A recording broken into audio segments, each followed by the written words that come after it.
Calling the meeting of the Arlington Finance Committee to order. First order of business is the minutes. The minutes are before you. Are there any corrections?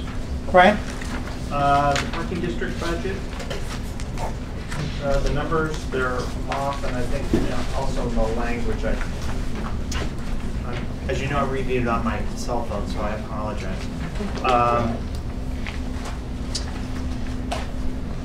It reads, the second line down, the FY18 actuals show the source of a balance of 36.5.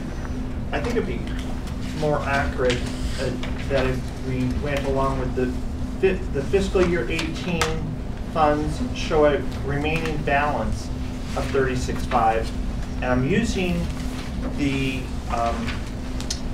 language from the parking district worksheet, which I'm not even sure if this is correct. It says which will be repurposed and expended in fiscal year 20.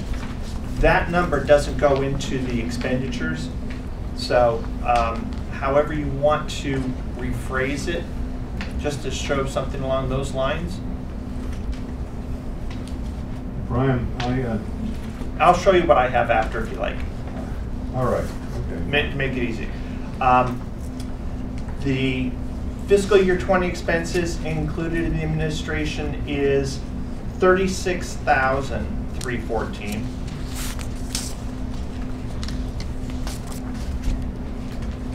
And we voted to endorse revenue of $450,000 even,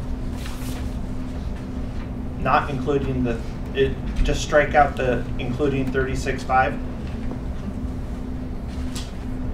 And the expenditures are $414,292. That's 414,292.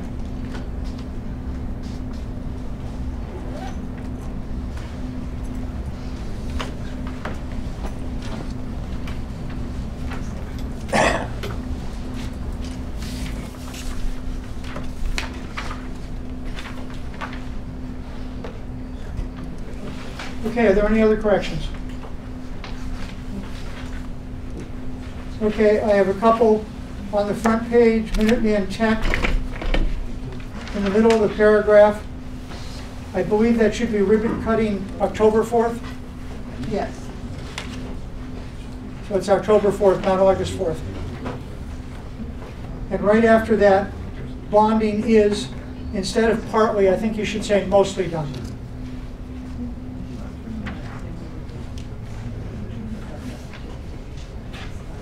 And on the second page, under 6 audit, he had discussed this, cross off finance director Pooler and say town manager Chapeline.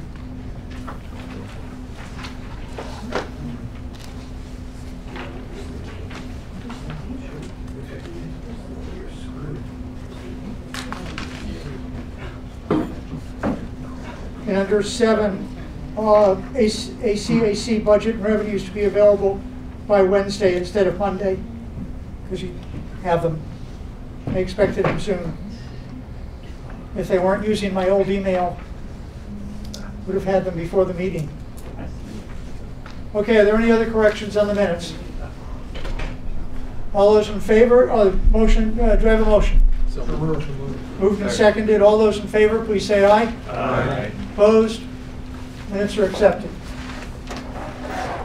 Okay, the main order of business today is a presentation by the Arlington Public Works Schools. And so I think everybody has the various handouts. With that, I turn it over to you if you want to introduce the head table. I would. Thank you. It's nice to see you all. I don't know if I have the left papers down there, but we can get those. I don't know, some of you have met our new CFO for the Arlington Public Schools, Mike Mason. But for those of you who have not, I'd like to introduce him to you. And chair of the Arlington School Committee is Kirsty Allison Ampey.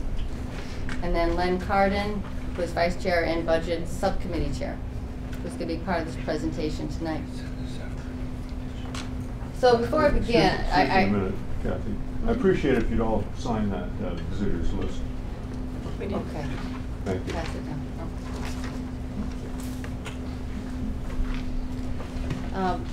Before I begin, I want to thank all of you again for your unanimous support of the high school project. We are moving forward. We have another meeting coming up very soon with the MSBA, and I think it's been very helpful in our process for them to know the support we've had from different committees in town. So thank you. So this evening, we're going to present a little bit different. We're going to present the budget for FY20, as well as talk about a longer view of the high school, or the Arlington Public School budget, the 5-year plan. And Len is going to present that part of it. The first few pages of this PowerPoint are things that you have seen before. But let me just quickly go through the agenda. As I said, some of these that you have seen before, our mission statement, our goals and vision. I do want to spend a little bit of time on the vision. And then some of the people who have been very important in the development of this budget, school committee for sure, as well as members of the administration, as well as the teachers in our district who've had a voice as we've gone through this process all year. And then I want to talk about some of the highlights from this year, and then look at our budget drivers, and priorities for the FY20 budget. And then Mike will take a look at the actual numbers, and then Len will present the 5-year plan. So you've seen the mission before, and we've had these 4 overarching goals of the school district for a number of years, which look at a broad vision of the school district. But over the last couple of years, the school administration, teachers, we've had input from the community, and this vision of student as learner and global citizen has been approved by the school committee. And I won't read through it all, but I wanted you to be aware of the work that's been going on so that we become more clear about our vision, because it's important in terms of what the priorities that we have for our budget. So you have the key people, and at your leisure you can look through all the people that are involved in this process, what the timeline has been, and it has had its normal stages that we've had in past years. So tonight is the night that we come to you to answer any questions, and hope that you will recommend the budget to the town meeting this year. So going further along here, we want to begin with some of the current year highlights and focus initially on the school building projects. I think one of the most important things that happened this year with our building projects is that Gibbs opened in September, on time and under budget. So that was, I think there was a large team of people that made that possible. The previous year, we had spent quite a long time preparing for the opening of school in terms of preparation of teachers, of planning schedules, the offerings that we would have, and actually looking at different ways that we could be innovative, both in terms of our curriculum and in even offerings. I think one of the things that we had heard from parents is they wanted to have recess, since this was now going to be a school that was going to be separated from the 7th and 8th. We were able to incorporate that in the schedule. There have been mixed results with that. There are some students that don't like to go out to recess. So we're looking at that. But I think one of the most important changes that we made this year is dedicating 2 blocks every cycle to project-based learning. And I would say that for the first year that we've done this, we've actually had quite a bit of success. In fact, there was a conference this February. It's called the Learn Launch Conference. It's where entrepreneurs and educators and Department of Education all come together for a 2-day conference. And we applied to have a presentation by our 6th grade students, and were accepted. And they made Arlington very proud in terms of the work that they did. GIBS has also been selected by MAPLE, which is the consortium that is a partnership between districts and the Department of Education and Learn Launch to move forward with how technology is integrated into our schools with a focus on personalized learning. And the GIBS school this year was chosen to have one of the major learning walks that will bring people from all over the state to GIBS in April. So it was a successful opening. We've learned some important lessons, and we'll be always on a constant improvement of both the program, the curriculum, and all aspects of the school. We also, with the support of the town, were able to open a 6-room addition at Hardy. It was completed on time in December. We had the luxury of being able to move in over a period of time, which worked out quite well. It's now fully occupied, and the teachers love the building. And as you're very aware from our presentation quite recently, we've been working at the Arlington High School to have a schematic design for the high school and working on the cost for that project, which right now is estimated to be about $290 million. So those are the projects that have been in front of us. But we also have had other work that has gone on. In our district goals, we have put forth continued work on developing cultural competency with our staff and for our students. This year we've had district-wide professional development, which have included courses. The entire professional day in November was devoted to that. We've had a lot of work around responsive classroom in our elementary and middle school. The high school has been working on collaborative problem solving, which are all very much a part of the work in developing cultural competency.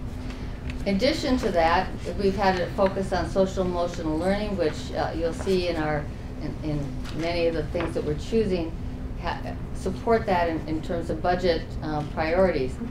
But every school has a safe and supportive plan. There's a district-wide safe and supportive team, as well as a district-wide diversity, equity, and inclusion team that focuses on all aspects of those, of diversity, equity, and inclusion.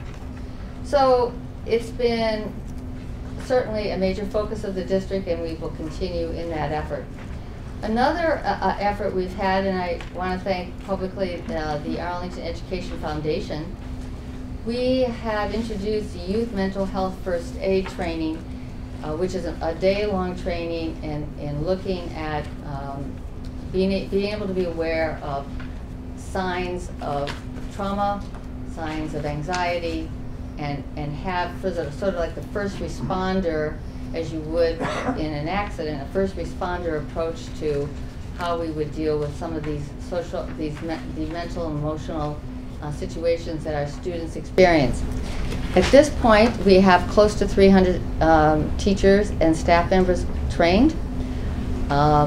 This has been quite a big commitment because it means that they have spent an entire day doing this professional development, which means we've had to cover classes and provide continued services through the day as they're in the training. But our goal and commitment was to train 300. We will exceed that number before the end of this year. I think one of the things that has been, we've talked about this before, is that we continue to be a district that is growing. Our percent increase this year was 3.6%. We are now officially this year over 6,000 students. To be exact, our certified number, which includes out-of-district students, is 6,039 students. To give you an idea that makes it more real in terms of the difference between our lower grades and our upper grades, the current senior class is 343 students. The current kindergarten is 586 students. 3 of our grades at the elementary level are over 500, and the other 3 are very close to 500, 486, in that type of number. So what we are seeing is that increase in students moving its way through the school district. We're going to be seeing increased classes next year at Gibbs, increased at Addison as well. And as we move through this project, right now the high school is at 1,400, but I fully expect that it will be at its design number, which is 1,755 when we open in 5 years. So we'll have some parts of the school open before that. One of the things that I would we have a graph here that shows. Let me see. We have a graph that's in your packets which shows our enrollment growth. The line that is in here is the line for the McKibben forecast that we had done a number of years ago. The one thing that they're very much aligned to each other. The bar graphs itself represent the Arlington Public Schools projection of enrollment growth. The reason why I think that they are a little bit off from each other, the line is the McKibben, the bar graph, the school district, is that the McKibben numbers do not include out-of-district placed students, whereas our projections do. All right. Do these numbers include Minuteman? They do not. And we were at Minuteman today, and I'm not sure this number is accurate. I have to check it out. I think we have close to 150 students there. What? Well, almost 57. Was one of the numbers. Yeah, that's 1 year's. Yeah, that's 1 year. It's like this year's application. Oh, yeah, that was the application. Okay. Oh. But they do not include Minuteman. No. So what are our budget priorities and drivers? First priority was to have a level service budget. And what that included was meeting our contractual obligations, our special education mandates, and to continue funding professional development. When we looked at the priorities that we would be using to add any other positions in our budget, they were driven by these priorities that follow that: enrollment growth, closing the achievement gap, creating safe and supportive schools, improving instruction for students, and attracting and developing talented staff. Those are our main drivers, and you will find that that's also true as we look at our 5-year plan.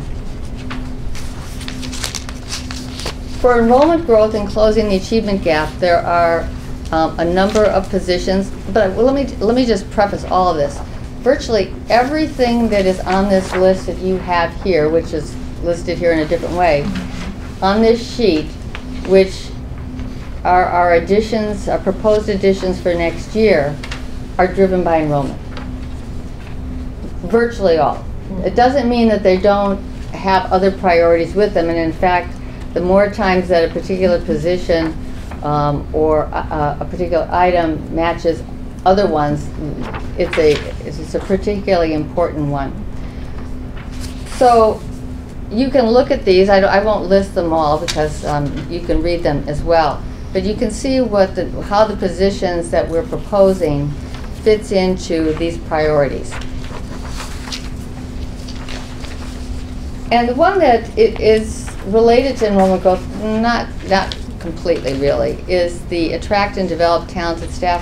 One of the issues that we have in the school district is that we are always short of substitute teachers. And one of the things we hypothesize is that if we could get our per diem closer to what is the case in other school districts around us, we might be more successful with that. But we could have only a third, a quarter of the substitutes we need in a given day available to us. So and that's even putting them in earlier when we know that there's going to be absence.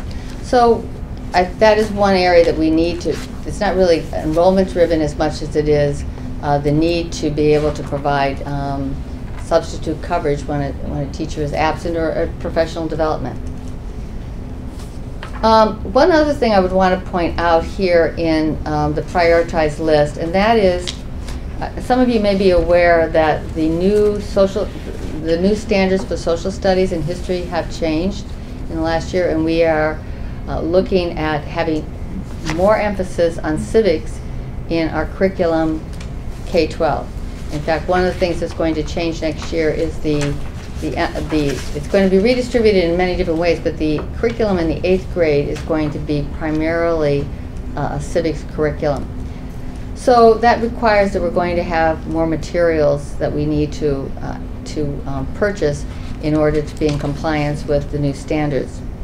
But as we've been going through over the last few years, we've been updating our math curriculum, we've been updating our reading, our writing, and as well as our science. And next year, grade 8 will be slated for the new science textbooks and materials. So that is an overview of where we are with the priorities. I'm going to now turn this over to Mike, who's going to talk to you about the actual numbers for the budget. So, good evening. So the next sheet is the FY20 anticipated revenues, and this is we have to create a balanced budget. So based on what we expect for revenues that are going to be appropriated to the schools.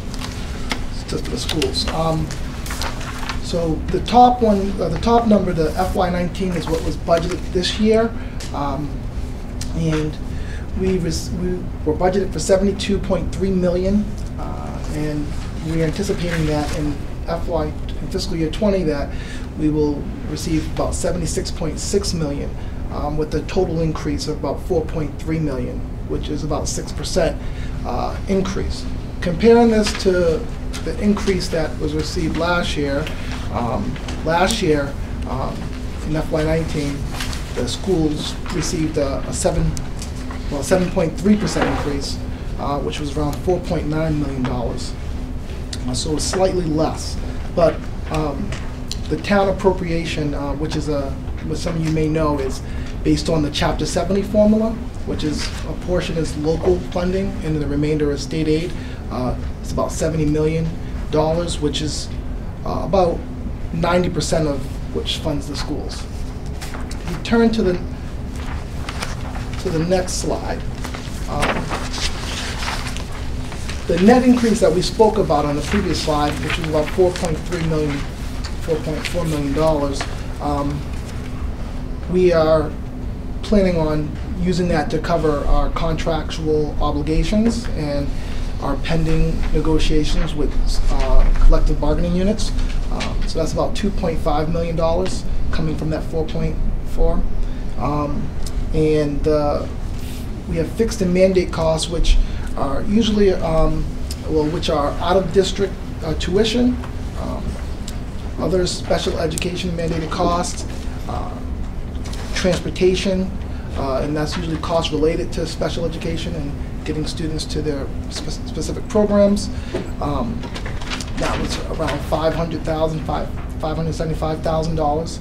And the list that Dr. Bodie did discuss that you have, the proposed budgets of the $1.2 million is the remainder of how we plan on spending the funds this year to better serve our students in Arlington. If you turn to the next page, there's a nice chart, shows you how the funding of the schools is set up, and the blue is what the town and the state provide to the education, and then we have a smaller amount, about 3% is for grants, and the other 5% is from revolving, which in revolving is circuit breaker. And circuit breaker is a reimbursement that we receive from the state for exuberant special education costs that go above 4 times the average tuition. We turn to the next slide. This is our spending by category. So if you look on this slide, the darker blue is special education, which is about 30% of the spending of our district.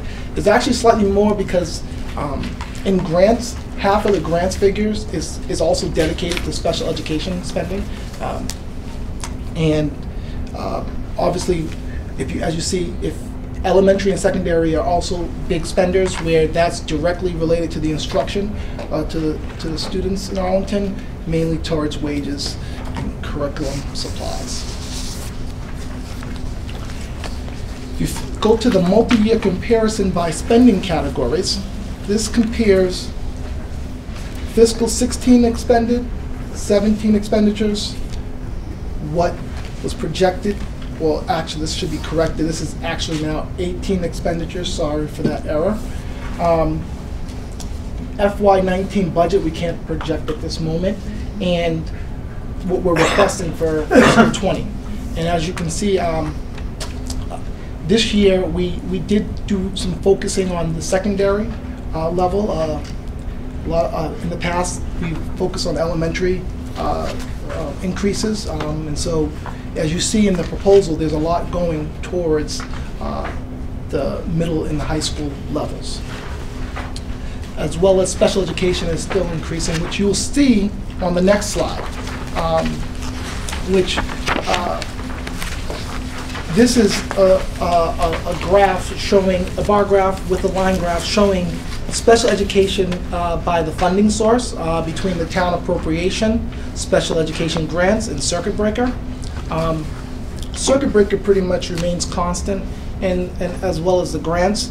The town appropriation is what increases for the most part.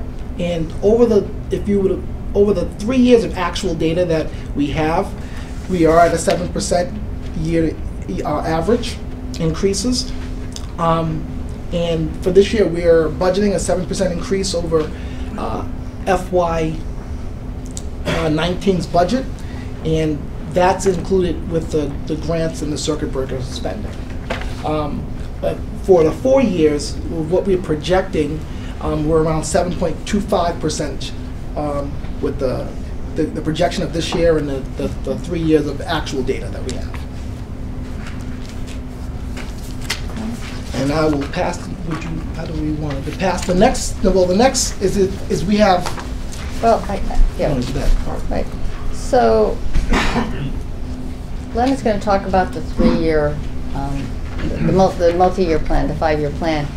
When we went through this process with administrators and, for that matter, teachers, that in the first year, if we were to say what we thought we really needed next year, and this was culled, I have to say. This is what's in this.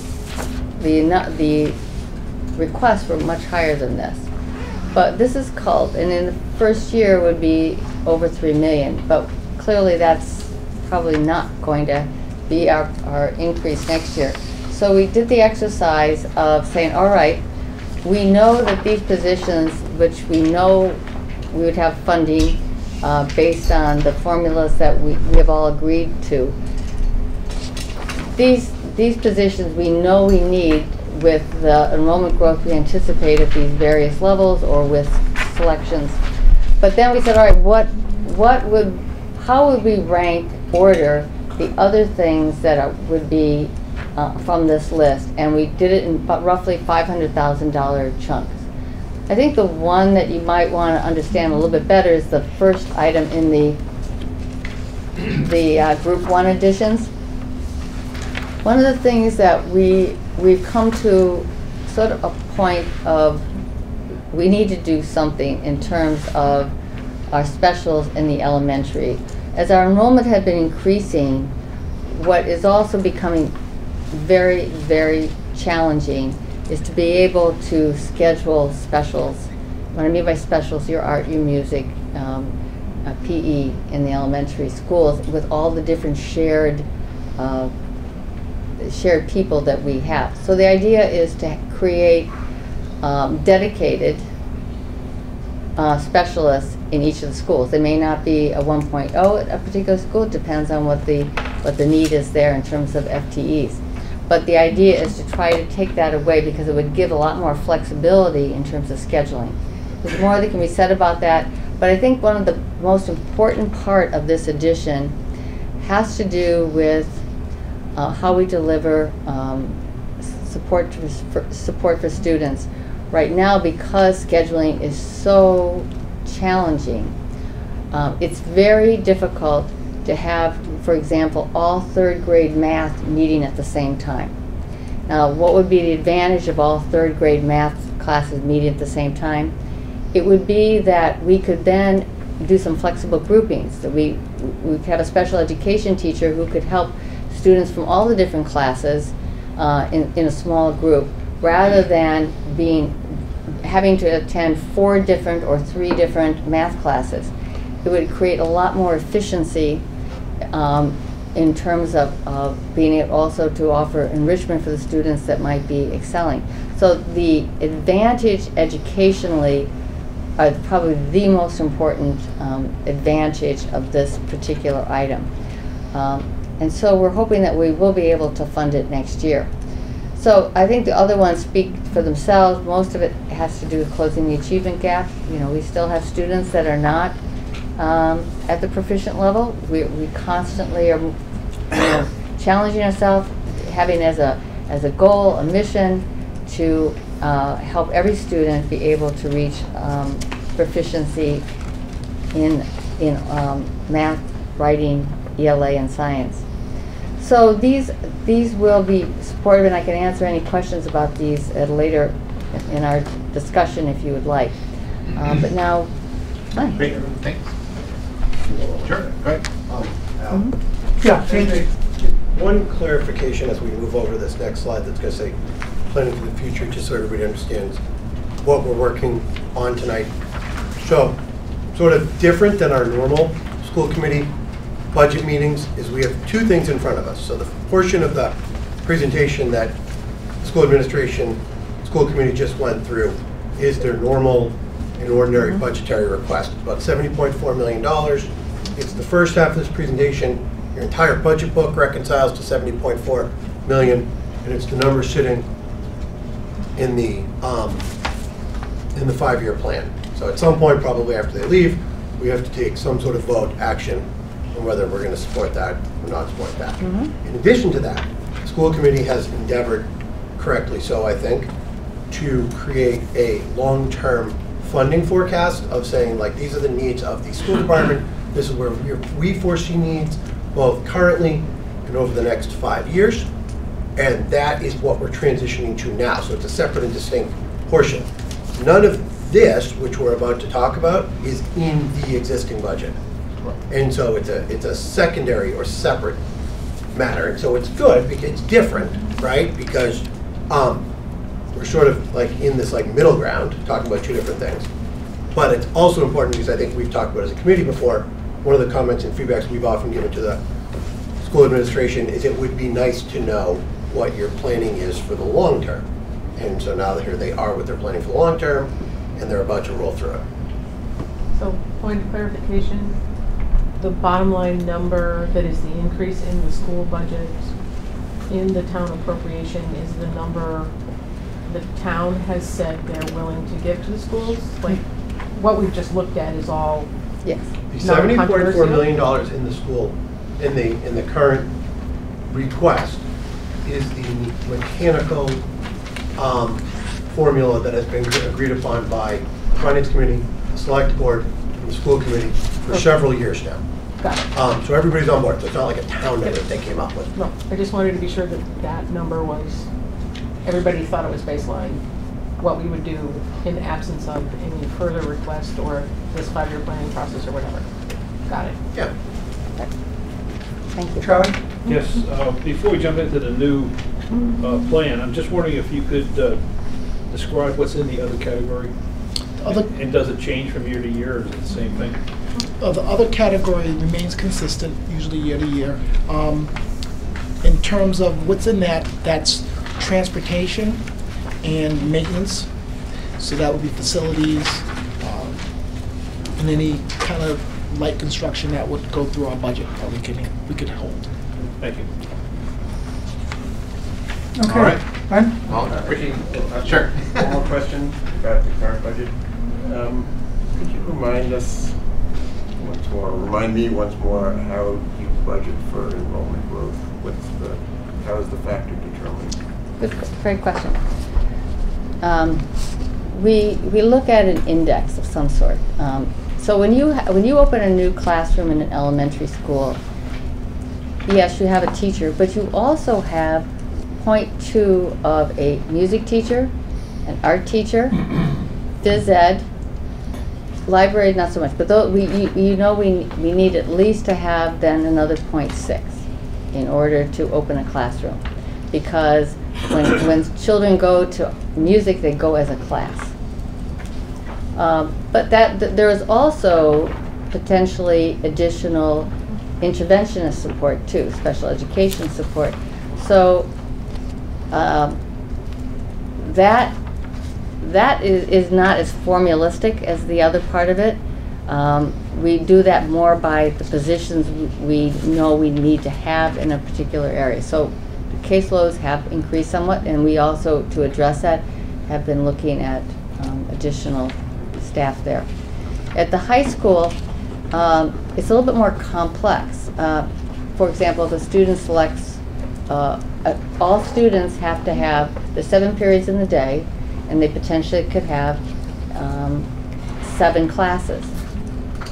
So if you have another group of 25, it doesn't quite work like this, because 25 students could be spread out a little bit, but you have to have some metric on how to think about it. You'd need then a class for, if 25 came into the high school, you would need to be able to have them have 7 periods worth of teaching. So that's how we think about it. And we think about it the same way at the middle school.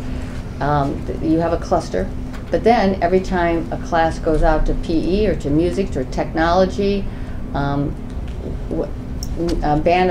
orchestra chorus isn't quite the same, but it's really looking at that. So when you have an additional class, it's more than what it would seem in terms of an extra teacher. Does that answer your question? Or no? Somewhat. So how else can I help you? I had actually a much narrower question in mind, which was in the formula for setting the town appropriation, how is the enrollment growth cost factor determined? Well, there's a we project enrollment growth and we multiply it against a particular cost. We did. We initially started with 25% of the our per pupil. We moved it to 35%, and that's basically where we are right now. There's always we've been looking at this a little bit more closely. What are our fixed and variable costs?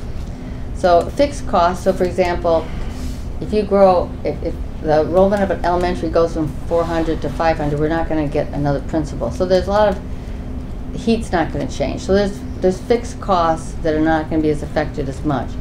And so we've been trying to look at that in terms of what that percent would be the best way to look at it. But you can't look at it in isolation of what I was just saying in terms of what does 25 students represent in a school in terms of decreased FTE.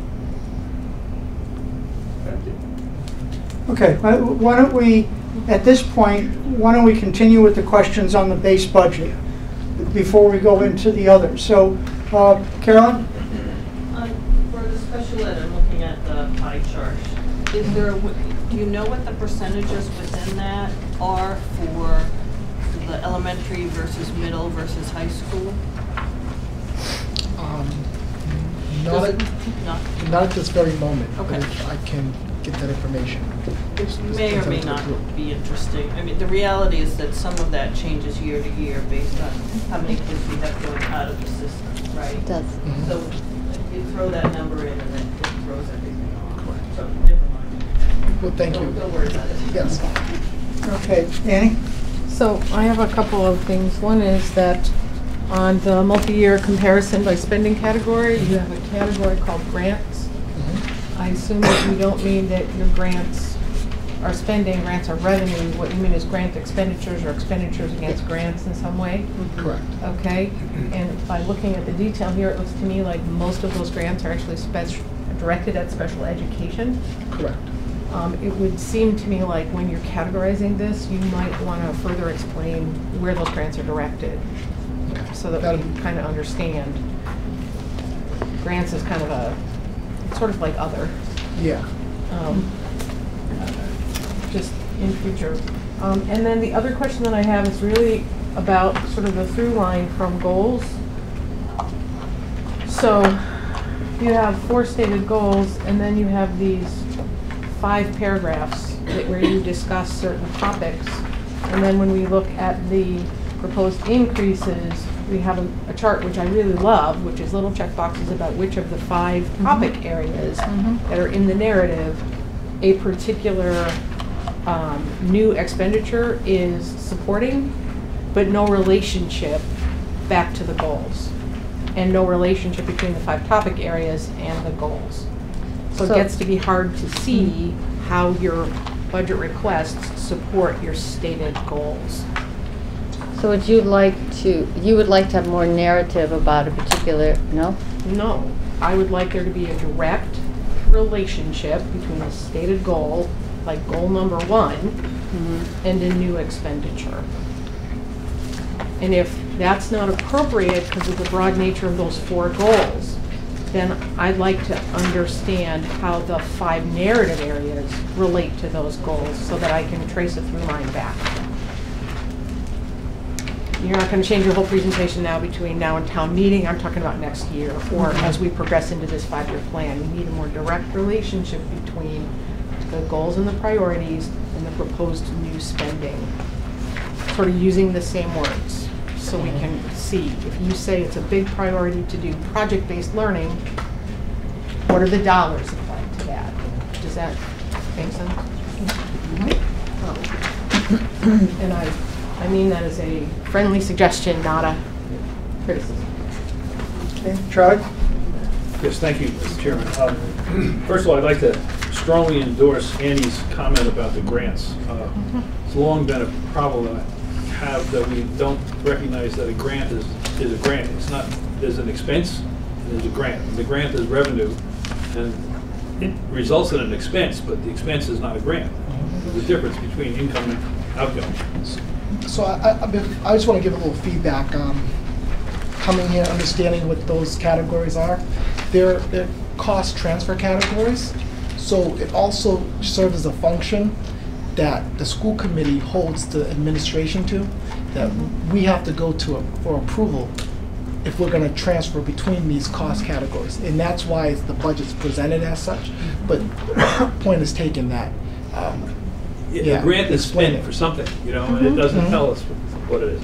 So this just supporting his position there. The second question I have is,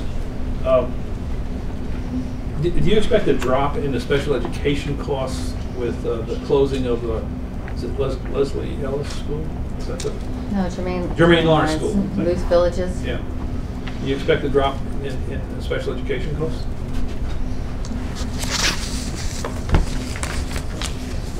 There's drops in other costs, but not, it's hard to say. The students that came into our programs were in our programs that exist. Those programs are going to continue to exist.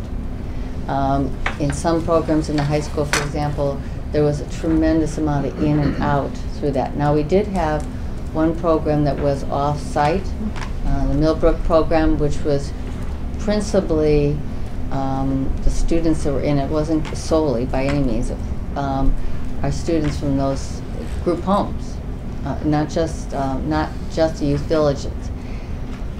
We do not have that expense. In fact, the year before, our expense on that, just in terms of rent, was about $36,000. It's not insignificant. It's insignificant when you compare it to the whole budget, but not insignificant to us. The program still exists, but it's been brought back into the high schools because it needs much less space. So there are ways that yes, the answer is yes, but not as much as you would think it. Do we know what it is? Well, I could tell you what the rent was. It was 36. The program, well, I mean, the program there staffing. must be students that are not going to be in the program, right? I mean, there must be a change. I'm trying to understand what the change is. When when none of those students we would pay for out of district. So our cost savings would be the 36 on the rent.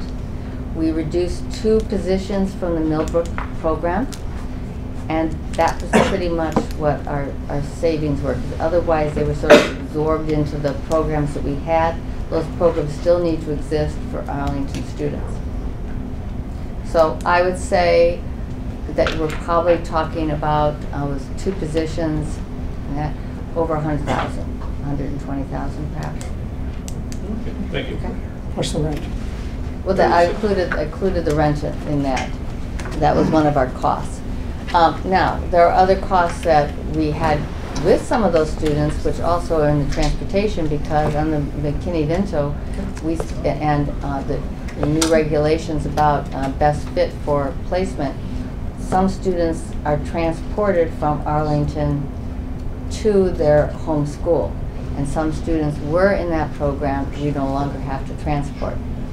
So yes, I can't give you an estimate on how much we've saved, but there were a number of students that were transported that way too. Thank you. Okay, any other questions on sort of the base budget? Dean? So, I'm going to ask a question we've probably asked several times throughout the years. Here is one of the interesting mechanical things about the school department budget is that the budget is created at a position level. So it starts by assuming all of the existing staff are coming back and that they get the contractual increases that they get. What that does, it's a great way of budgeting because it's conservative, but subsequent to the budget, the detailed budget being passed at town meeting, inevitably teachers will retire and they are more likely than not to be hired by a teacher at the lower end of the wage scale, thus creating money that's available that wasn't there when the budget was passed originally. And then decisions have to be made, and there's been questions in the past of how those decisions are made to add positions or not add positions above the base budget.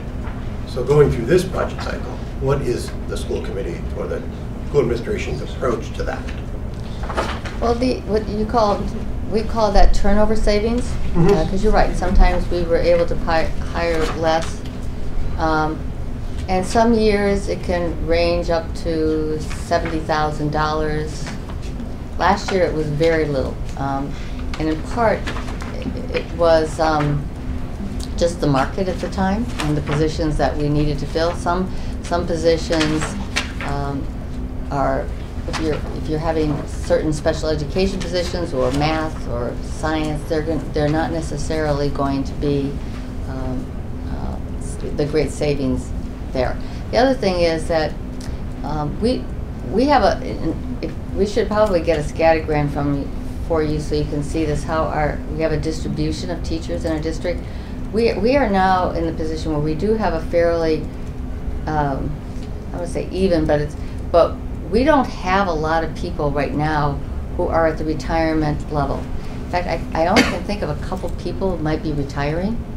So we have other people leave the district, but sometimes they leave because they're moving out of state, or they've decided that they want to parental leave, or the commute from their district, their home is an hour and they want to find something closer. So there's lots of other reasons, but they may not be at that top step. So the turnover savings may not be as significant as you think they are. Years ago, probably in the early 2000s, when you started to have large groups of people retire from the schools, yes, you were starting to see more turnover savings in those years, but that has really narrowed. Okay, any other questions? John? I want to ask about definitions of the special education category. Are the job titles like literacy coaches, and math interventionists part of that budget? And the reason... No, go ahead, please. Oh, the reason I'm asking is because perhaps they spend some of their time on special education, but I believe those staff are working with non-IEP students at some times, and so I'm just wondering whether some of the special education budget is being spent on staff members who might be working with the general population as well as special education population? Great question. We have another category, and I don't know why we didn't put it in, the interventionist. We've been trying to keep our year-to-year on special education the same. So the people that you described, they are not counted in special education costs. But they do service students that are on an IEP, and we've had some discussion about that. I thought that we did put them, I mean, But it's in the presentation, the interventionist. It's combined in the special, the interventions are combined in the special. We just didn't put it in the presentation. Oh, okay. Oh, I'm sorry, yeah, no, we didn't put it in the presentation tonight, and I think we did last year. No, we don't include those students, and yes, some of our reading teachers do provide reading services, and our math interventions do provide math services to students that have those goals on their IEP. But you will not see those in our year-to-year, because otherwise you won't have a good comparison as to what we're doing. But you're absolutely right. But that's the same thing with classroom teacher. I mean, classroom teacher has students that are in, their classes, and we don't start, doing proportionalities. It would be very hard. It would not give you the right lens in terms of comparisons if we did that. So we stick very, very definitely to what we've done for years, is what is in special education, what is mandated. Most of it's out of district. Well, not most of it, but a good chunk of it is out of district. So what I was thinking in my head when I asked the question was that maybe the special education budget looks larger because the special education money is going to more students, but I think you've just told me it's actually the opposite. I have said that to you. It's the opposite because right, because a reading teacher at the elementary will provide reading services. We have different tiers of reading services, and they will provide reading services to students that have those reading goals on their IEP. Yes. Okay. Yes. I had a question about curriculum materials numbers. So in this handout, it's fiscal year 20, $300,000. Now, is that a budget addition? No, that's the 5-year plan? It's the fiscal year 20 of the, yeah, 5-year Yeah, this plan. is the Yeah. 5-year Yeah, plan. so not everything in that 5-year plan is made in the proposed budget. Okay, so then in the proposed budget, which is this thing, your curriculum costs are broken down per each individual school. And one thing I noticed was that for some reason Pierce's curriculum costs were half, and in some cases a third of the other elementary schools. So why would it be that the Pierce school would be spending half or a third on curriculum materials compared to other schools? Well, it's about half the size. It's half the size. Okay. It's just slightly over 300. We have 2 schools now that are over 500, Brackett and Thompson. Okay. So I think it's a proportionality. Okay. The other thing that this is my last question, that wasn't quite clear, was that when I looked on the previous year's expenditures on curriculum expenses, it seemed to be pretty consistent. But then in your 5-year plan, it's $300,000 in fiscal year 20, and then it goes down to $50,000. Yeah, so I'll talk about the 5-year plan in a minute. Those are increases. So that would be increases building into the budget each year. So you would add $300,000 to the budget. Next year you would add another $100,000 on top of that $300,000 you already added. So those are net adds. Thank you. Carolyn, Sorry, I'm blanking on my question. I'll come back. You remember? Bad sign. Brian. Getting old. I just have more of a mechanical question here. According to this, the current year's slide budget is $23 million. Is that correct? Which slide are you looking at? Your big pie chart. Okay, yep. Special ed. And then you're gonna compare it to When the, you go to Schedule 7 in the budget book, at the end, the grand total for special education is $29,432,000. Could you go over what those differences might be? yep. So what That's did, on page, That has the intervention. the very last page, 11.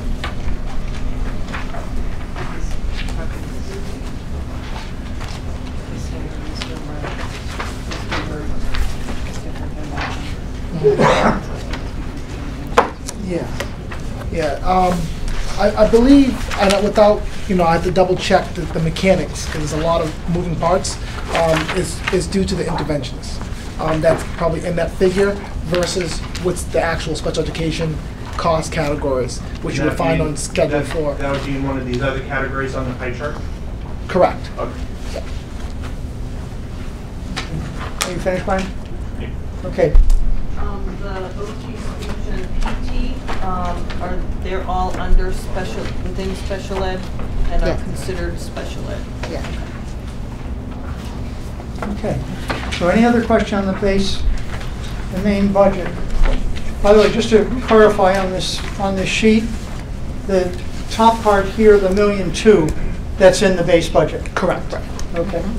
That's all, that's in the base budget. Glenn, you want All right. to go through the 5-year plan? Thank you. It's great to be back with you all. I see some new members, but I used to be a member here, and always great to come back to you guys. One of the things I've been wanting to do is try to get a little bit broader, longer range focus on where we want to spend our money. So finally this year we were able to do that with even though we had a transition of CFO, we didn't know at the time when we started we were going to have a transition. So that has delayed us a little bit, but we've done what we could and have a product that you see before you. There's also a narrative piece, which that part is not quite finished yet, but will be finished within a couple of days and available on our website. So why do we want to do a 5-year plan?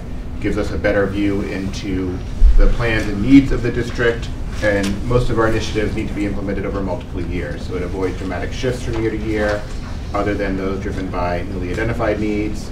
And this year was an opportune time to do it because, as I think you've had some discussions, there's an opportunity to sort of reopen this funding agreement that we have with the town, based largely on the 3.5%, 7%, 35% growth factor stuff that we've been talking about. That I think as a committee we feel is insufficient.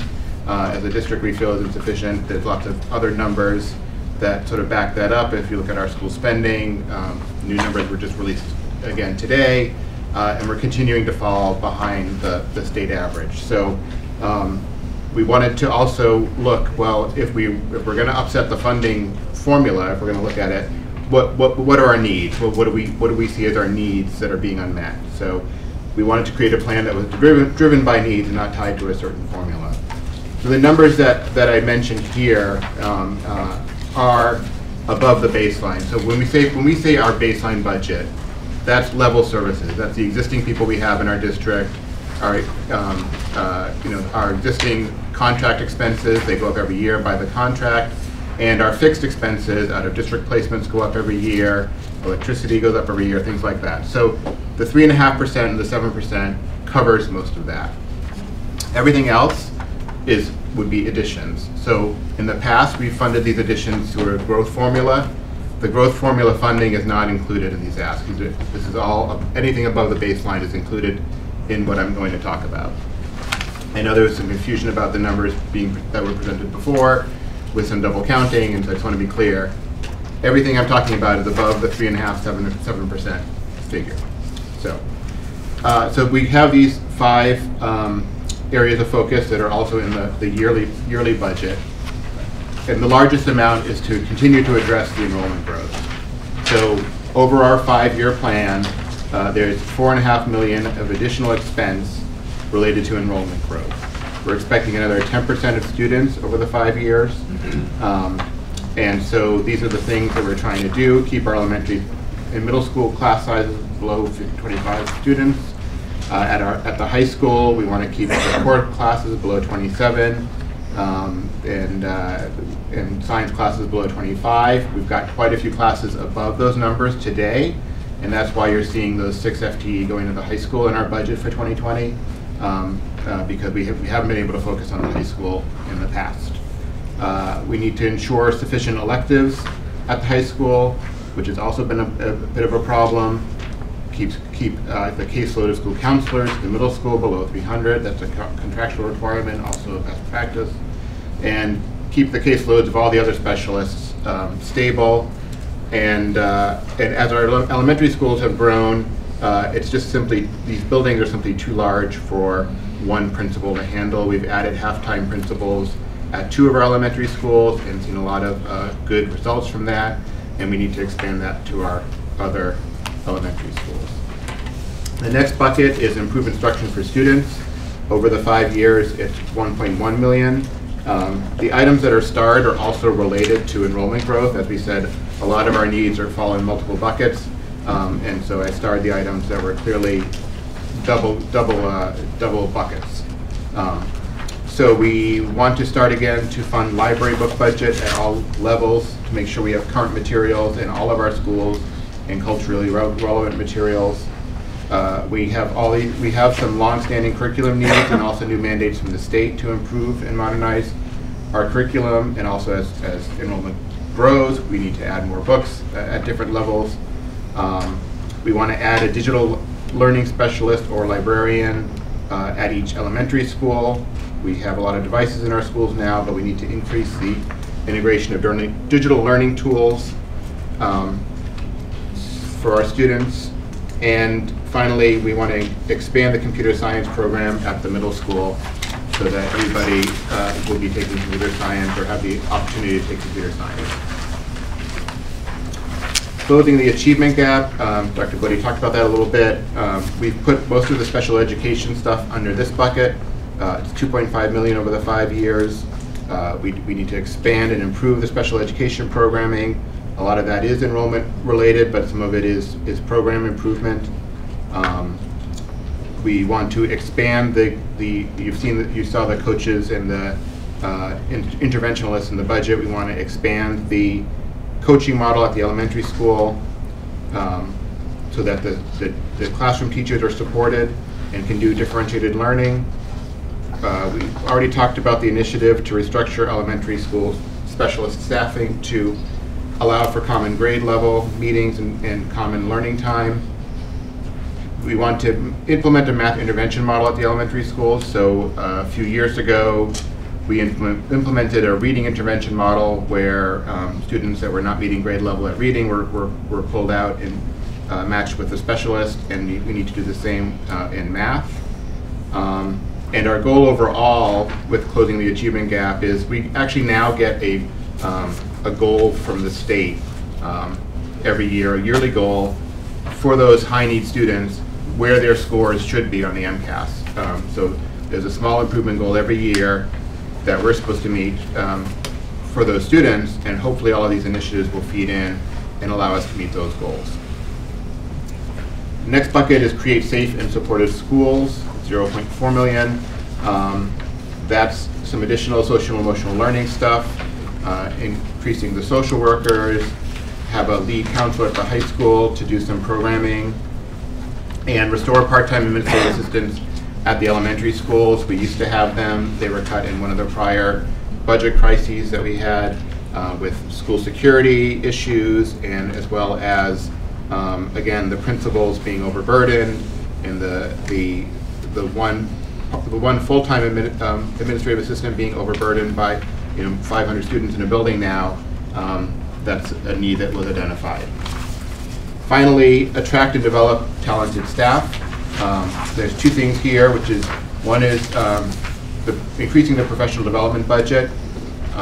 Again, that's something that as we've had to add classroom teachers to meet enrollment growth, we have not been able to scale up professional development, both to meet the increased number of staff that we have and also educate them in new items such as cultural competency, social emotional learning, and digital literacy. And finally, a longstanding issue is our salary scale. We are not competitive with our neighbors, and we don't need to be, but we look at the town manager 12 like the town does, and we're still quite far behind there at not at every single level, but at many levels in our salary schedule. So there is some funds in the later years, not for next year. There is some fund in the later years to try to address that. So adding it all up, again, this is over the baseline amount to a total of $9.9 million over the 5 years. Dr. Bodie mentioned that the first year things have sort of been, needs have been building up. So there's a lot that was put in the first year. This was, again, just an initial draft, sort of for discussion purposes. The school committee never took a vote saying we're going to request $3.2 million. Again, this was just an exercise to come up with what the administration thinks we need and when we need it, ideally. And so things, of course, ideally we would want things now, but we realize that that's not going to happen most likely, and we'll see where things fall out. So how does this reconcile with other stuff that you're used to? So if you look at the existing enrollment growth factor, that 35% that we were talking about before in response to John's question, that's that second line. So in 2020, we are getting $1 million from the growth factor because we had such a large increase of students right now. So we're already serving those students, and we're getting the money next year for those students, the $1 million. And so over the 5 years, we would already be getting, under the current formula, we would already be getting $3.7 million out of the $10 million that we think we need. Other resources, this is a bit more speculative, but going through our exercise of figuring out, how much we can spend in our budget, the $1.2 million that we decided we could spend, that resulted in us finding $175,000, largely because the circuit breaker went up this year. The circuit breaker funding went up. So that's an additional amount that we're funding basically from our base budget. And so we just took an assumption that we're going to be able to find that amount in every year. Not sure that's true, but we needed to put some assumption in. So that takes out almost $900,000 from the needs. So the net amount that we have passed on to the long range planning group is the $5.3 million figure. So if somebody wanted to fund all of our needs, they would need to find $5.3 million over the 5 years to do that. One place to look for that money, besides the taxpayers, is the Chapter 70 funding from the state, and I think we've already discussed that already in 2020, we're getting a $2 million increase. So that would, if you wanted to apply that directly to the school budget, maybe not all in 1 year, but at some point, that would take that down from $5.3 million to $3.3 million that you're still looking for. That hopefully will come from additional Chapter 70 money, but we don't know that yet. So again, we wanted to present this to you because there are conversations that are happening, with long-range planning about what the override should look like, what the town's long-range plan should look like, and obviously our needs need to get incorporated into that somehow. So just as background, again, this isn't before you tonight. We just wanted to present that while we were here. As things move forward with the Long Range Planning Committee, if there's a proposal and you want to come back and hear how we're going to mold our plan to fit into that proposal, we're happy to do that. And if you have any other questions about the 5-year plan, one of us can look at it.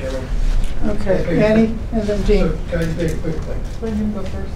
It's not a question, it's more like just for the committee. So I think at least what we're planning to do, just so everybody knows, so after that we talk about this, and the school committee leaves either tonight or a subsequent night, even though Len just made the comment that this is not before us, we were planning to take this up. So we would take up hopefully tonight we'll take up the school budget as an item, and then we'll take this up as a discussion item for the committee. Okay, Annie? Okay, so let me make sure that I understand what's going on here. The items in the $1.2 million here in your budget that are the additional spending are not on this 5-year plan at all. They are. Already, if they are. They are. Okay. So that's the. They are part of the 3.2? Correct. Yes, but Okay. they're part of the 3.2. It's the 100, it's the 1 million from the enrollment growth factor plus the 175. Okay, Those two together fund the 1.2 on that list. okay, so I ought to be able to map from these requests to this. They are and in there, figure out but what's yes, unfunded. some of them are partial, yes. Yes. We have not done an exercise to show what is unfunded, what is in that 1.2 million and what is still left. Okay, and then the group 1 and group 2 additions are also Yes. on the first year of the 5-year plan? Yes. Okay, so we can do a little mapping of numbers and stuff. Yes. And neither your numbers nor the town manager's numbers take the 1.9 into account yet? No. Okay, so we just haven't decided what we're doing with that 1.9 yet at all. I'm looking at you, Al. Correct. Correct. If we get it. Whose budget is it in? I'm sorry? Whose budget is it in? Is it the governor's budget or the legislature? Governor's budget. Governor's budget. So that's. House Ways and Means Committee budget will probably come out on April 10th. Okay, governor's budget is ceiling. Right? Yeah. When we're doing our revenue projections and we get these numbers from everybody, like, the legislature's unlikely to ask for more money than the governor, or is that an incorrect assumption? You know, the governor proposed revamping, some revamping of the Chapter 70, which had increases for some places and not for a lot of others. And so I don't know if you saw the Globe articles that came out after that. There was a lot of discontent. So the question is whether these numbers flow through and come out the legislative Because side. the legislature decided to take her. Got it. So there are powerful people who didn't get much money, and there's powerful people who did get much money. So it'll be interesting to see what happens. So that extra $2 million is not guaranteed. Okay, other questions? Let me just sort of go around the line. John, and then Bill, and then Charlie. Yeah, two questions. So you're projecting 608 additional students over the next 5 years. And you have as a goal to keep the elementary and middle school classes below 25 students and reduce the class size at AHS. Do we actually have the physical capacity to meet all those goals? So, yeah. So at the elementary schools, the numbers should be leveling off. Our growth numbers that are in that 608 have the numbers leveling off. So this year's kindergarten class is 580. It should be lower, or not, certainly not above 580 this year, this coming year. So there are a few classes that will need to be added at Hardy and Thompson, which have the space, and possibly at other schools. But you're right, at Brackett and Dallin and some of the other schools, mainly Brackett and Dallin, partly Bishop, there's very little space left. But for the positions that we're looking to fund, there would be rooms for those classes to be primarily at Hardy and Thompson. At the middle school, going to a different year, I mean, there's not plenty of space. There's sufficient space at Audison. Gibbs is tighter. We're going to have to be creative about fitting additional teachers into the Gibbs. And the high school is going to be tight until we get the preschool moved out of the high school, and then there'll be some space there when the preschool gets moved out. But then the preschool's moving back in, right, once the new building. Yes, there'll be space in the new building, but yes. Bill? And my other question was, so is currently at the middle school, the school counselors their caseload is 300? Contractually, their caseload cannot go over 300 by contract. Best practice is 250 in terms of national guidelines. And what about at the high school? That would be the same. 250 seems like a lot too. What? 250 seems like a lot. It is. They would agree, and as the number of our students come to us with a lot of social issues, emotional issues, mental issues. You know, they have a lot, and they would agree. But is best practices changing in terms of that number, or given? Ideally, we would like to see it around the national guidelines of 250. We would like to see that, but we also have a contractual limit that we get to. We're really, this 5-year plan is designed so that we can be in that mid 200 range, given our projections. Thank you. Okay. Bill? Bill? My question is not on the 5-year plan, but may I ask it because it's on the budget? Okay, so I'm going to circle back to a question that Charlie asked. I'm not quite comfortable, and maybe I don't quite get it. This section for grants in the $76.7 million budget. And I didn't understand if is this a shortfall for grants that you don't expect to materialize? Or is it the cost of writing grants? Because once again, a grant's a plus, it's a credit. And The two major sources are, of course, circuit breaker is a type, but we get entitlement grants from the federal government, Title I, Title II, Title III, and those numbers have been going down, and we're always trying to anticipate what that's going to be. We have someone whose part of her job is to write grants, and we have been getting grants that support us in social emotional and curricular areas. We do grants, and we've had grants for science expansion. So they exist, but when you put them those kind of grants against the federal grants and state, they're very small in comparison, but really important nonetheless. AEF gives us grants that they have been really game changers in certain areas. But that's the issue. We're seeing a trend in federal level of reduction.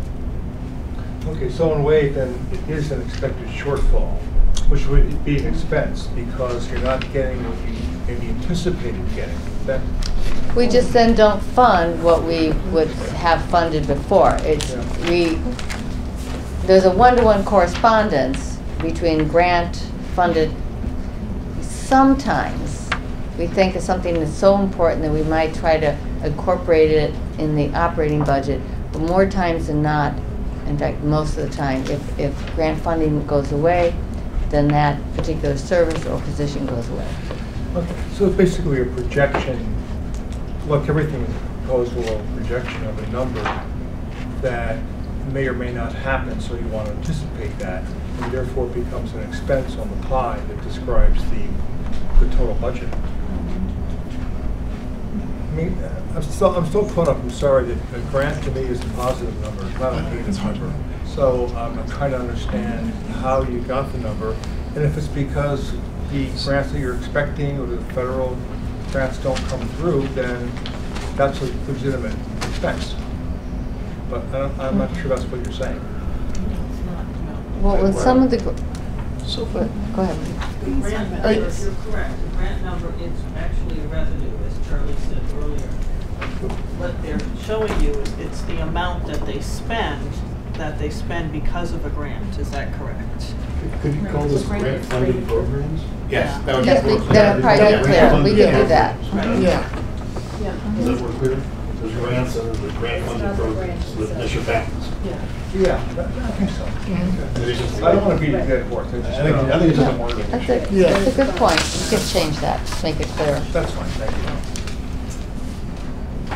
Charlie? Yes, thank you. Al. So, first of all, I'd like to thank the school committee for a really good presentation, especially Len, your presentation on the 5-year plan was understandable, clear, and brief. So I have a question regarding earlier conversation with Dr. Bodie. You mentioned that the Jermaine Lawrence school sort of moving out of the picture had a positive impact, a lowering of expenses of somewhere around $110,000 a year, plus less transportation cost. I don't know, but that might be 50,000 or something like that. So, or maybe more. Would you say that that means that there's another $100,000 to $200,000 that could go into this other resource line to fund the 5-year plan? I mean, because that's Jermaine Lawrence. I mean, that's a number that's been in the school budget for 100 years. Well, not 100 years, but for my memory. Well, yes and no. I think that we've just had a number of years where we've had to move it off-site because of for a number of reasons, and sometimes the off-site costs haven't been that high. In some cases, we've been given program space, so there's been some variability in what the cost of that program was over the years. But in the last 2 years, we have, last year, I should say for sure, we paid that amount of money in rent. So if I understand you... I'm suggesting, if I may interrupt, yeah. I'm suggesting that, yes, we have this entity that's left the responsibility of the town's special education program. And it's been a consistent entity at some level. Maybe the 100,000 is not right, maybe it should be 200,000, maybe it should be 50. But whatever that level is, it's not there. So that's a number that you have that as far as I can see has not been taken out of the special education base. It could be, and it could be applied to the other resources to help the 5-year plan. It would, if it's 200,000, it would be $1 million over 5 years. Well, plus the growth rate. Well, it was nice not to have that expense this year. If you look at our projected numbers for special education this year, it's 8%. So from our appropriation last year, it's based on the formula of 7%. So there is a gap there. And fortunately, we didn't have those expenses because that was able to help fill that that differential. I thought that Mike said that the special education was going up 6.5%. We're looking at this current year. This current year, our projected special education cost is right around 8% growth. Yeah, I'm talking about 2020. Right. So we were forecasting less than 7. But the program ended last summer, and we were able to use some of that money to offset. So those costs that we have this year, some of those costs are costs that are going to roll over into next year as well. And so what you're expecting to see is $120,000 less next year. Well, Dr. Bodie, if we have had a consistent expense for some activity that's been predictable, reasonably predictable over the years, and we no longer have it, that must mean that there's some money there.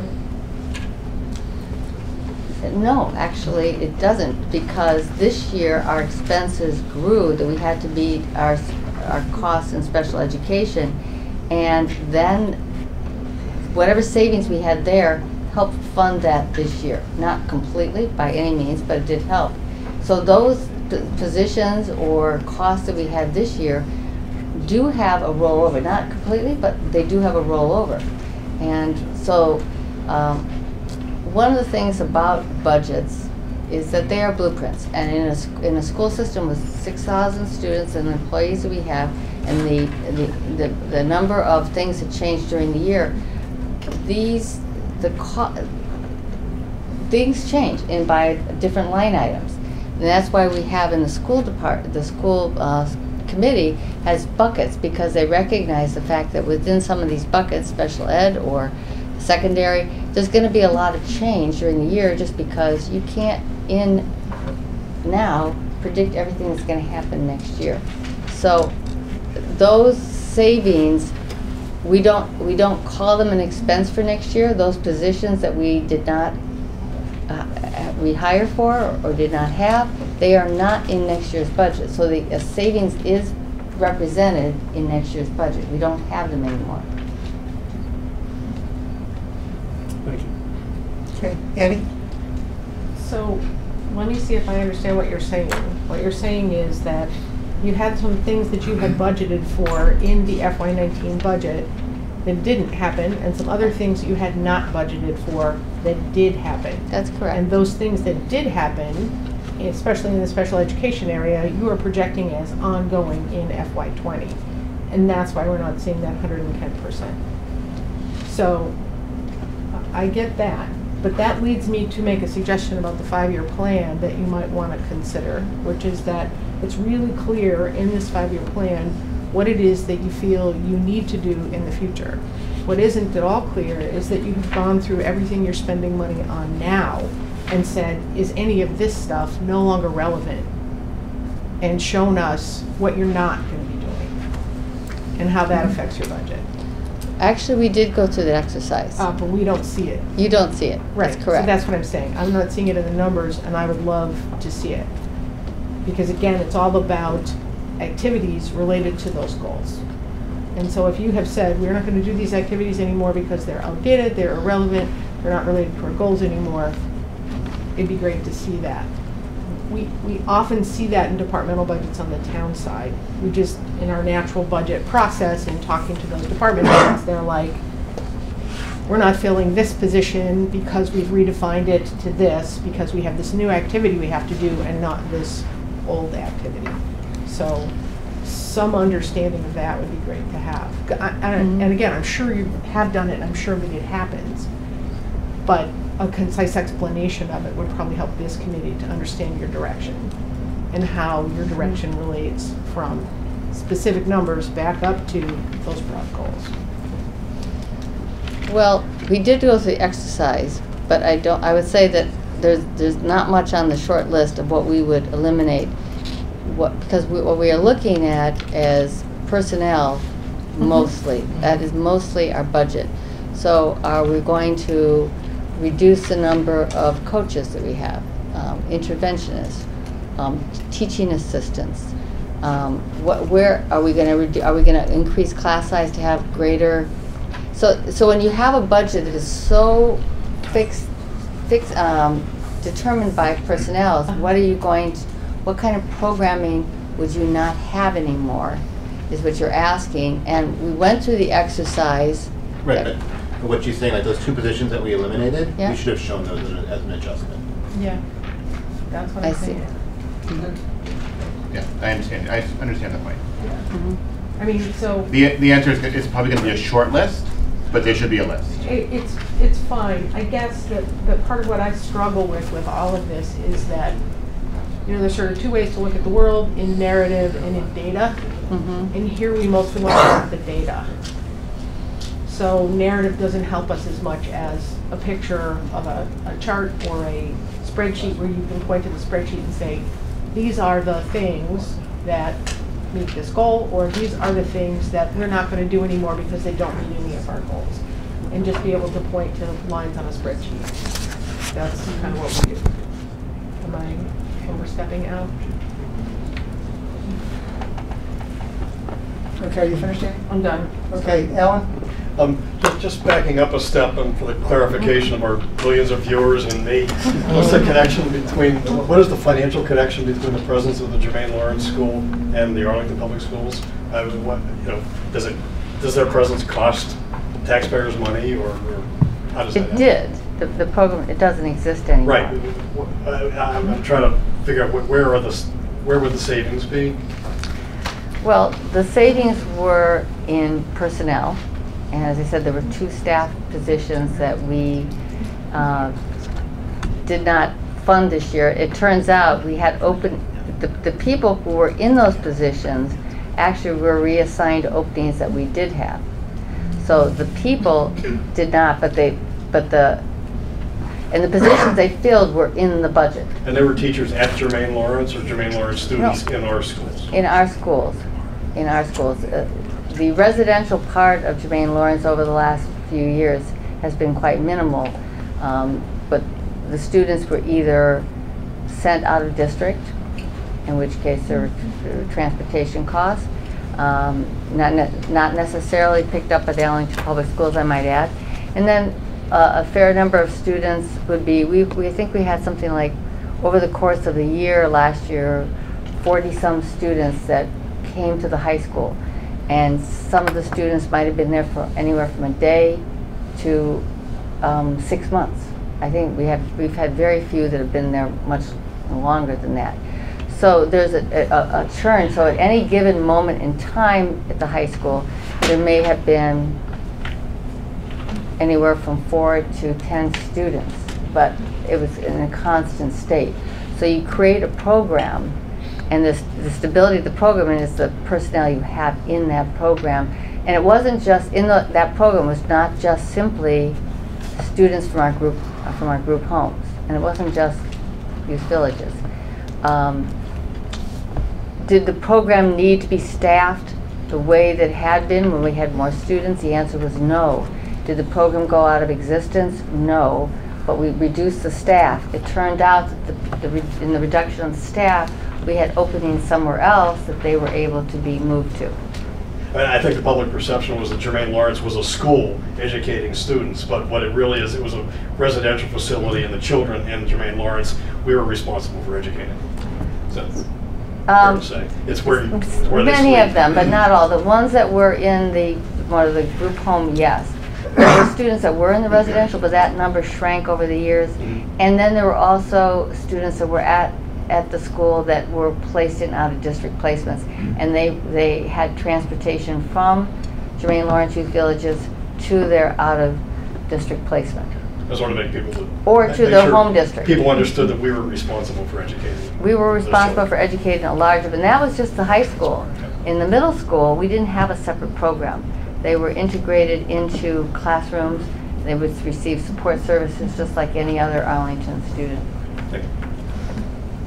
John, did you have a question? I did. Improve instruction for students in your 5-year plan, fund library book budget. I didn't see anything for library book budgets in these things. So is that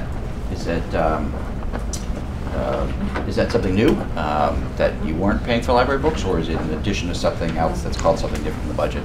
We have not had a line item for library books in many past years, and how except for the high school and middle school, the principal's budget would cover some purchasing of books, but at the elementary we did not. Now, a lot of the purchasing of books came from PTOs. I see shaking heads. Yes, there was quite a bit of that. Thompson, of course, received virtually a whole new library through the Bill Shea fund that we had, but we have not had a line item, and that has been an issue that's been brought to our attention, and we're trying to rectify that. My next question was, this 5-year plan is pretty specific numbers, pretty specific goals. What wound up on the cutting room floor? What were the things that you said, well, that's just too much, or does this include everything, including the things that you said, well, let's just throw it in there? So tell us about what you didn't include. Most of it would be personnel and more interventionists. For example, we might have wanted to have a combination. Well, we have more than one reading teacher for an elementary, but we could have a math interventionist, a math coach. And in the plan, we're trying to get there, but it was personnel. I could go back and pull out what we did last summer. We did a lot of this work over the summer last year. There was also more professional development, that funding for that. Curriculum materials. I think we're finally getting to the point where we're sort of getting to that point where we're using revolving account monies to help fund that. But we were certainly in deficit in terms of what we should have been spending over the years to sort of keep up with that. There are things, for example, we're trying to increase nursing support. Every school would ask us for another social worker besides what they have right now. Every elementary school has one. One elementary school has 2, but if you were, they would say that they could use 2 per school. You will not see 2 per school in the 5-year plan as an example of that. Okay, David? I just have one question, Dr. Bodie. Does our public school system provide any services for the private schools in Arlington, such as St. Agnes or the Covenant School up the Heights? The answer is yes. If they're at St. Agnes or the Covenant, they can have evaluation services. We have students that receive special education services, sometimes in Arlington schools, or sometimes at the private setting, but mostly in our schools. Yes, the answer is. And additionally, but it's not really Arlington Public School money. There is some Title I money that gets distributed. We are the fiscal agent for all that money that gets distributed out. Thank you. Okay, John? Can somebody help me understand what sort of computer science do you do in the middle schools? Have you any idea about that? Oh yes, I do have. We've actually in Arlington taken a big lead in this area. All of our 6th grade students, and I shouldn't maybe say all, but the vast majority of our 6th grade students, I think we have maybe 20 that maybe cannot do that because of schedule conflicts, take a digital literacy course in which they learn coding. And to some extent we have some coding also in our elementary schools as well. So it's not that it's the first time they have any introduction to that, but we want to extend that program for 7th and 8th grade students as well. It won't be across the board for all 7th and 8th because the actual reason is scheduling. If we could, we would. But I expect to see that we're going to probably have, I bet we have 80 to 100 students, in that vicinity, 80 students to 100 students maybe taking it next year in 7th and rolling this program out. When they get to the high school, it's a much more robust program. We have students, in fact, I was looking at our AP scores last year. We had a freshman and a sophomore that took the AP computer science and did well. They did very well on it. So there are options all through high school for them to in that field. But we would like to see much more of a continuity as we look to the future. This is a skill that's going to be essential in the world in the future, and we want all of our students to have exposure to that. Okay. I have a particular thing that's bothering me enormously at the moment, okay? Sure. It's 2 crashes of 737 airplanes. Yes. Okay? And it's being blamed on software. Right. Or sort of software which they added to the airplane to try to make it safer. And the fact of the matter is it made it less safe because they didn't understand what they were doing. I mean, if you can believe that Boeing, this wonderful company, didn't know what it was doing, they didn't know it. And I know this because I'm an aeronautical engineer. I taught this stuff for many years, the control systems in particular. So I want to be sure there's enough science along with computer science. I'm not saying that computer science is important, but you've got it right here in your 5-year plan. And I'd just like to put that comment in that we have to be sure that we do the science part of it in addition to the computer science. And I use that example because it was so horrendous and the entire fleet is now grounded. Not only do we lose a lot of people, but Boeing's in a lot of trouble now because of what happened to the airplanes. It's an extreme case, I understand. I will grant that, but please be sure that you don't sacrifice science and the other STEM things for the sake of computer science. This would be, our core curriculum remains intact. And also at the middle school, they have technology engineering every single year. We look to the students that are in our robotics programs that are extracurricular, and they have to do coding. But I agree with you. I mean, the issue when they blame it on software, somebody designed the software, the codes in there that was an issue. But what we're not going to be able to create in a high school or middle school setting the software for, I you know, understand, but we but- want them to understand, Yeah. but to your Just a point, we question want them to of emphasis. understand the impact Right. and the connection of what they're learning to what you just And talked somebody about. should have been aware in that case of the situational awareness in the cockpit, et cetera, and they just weren't.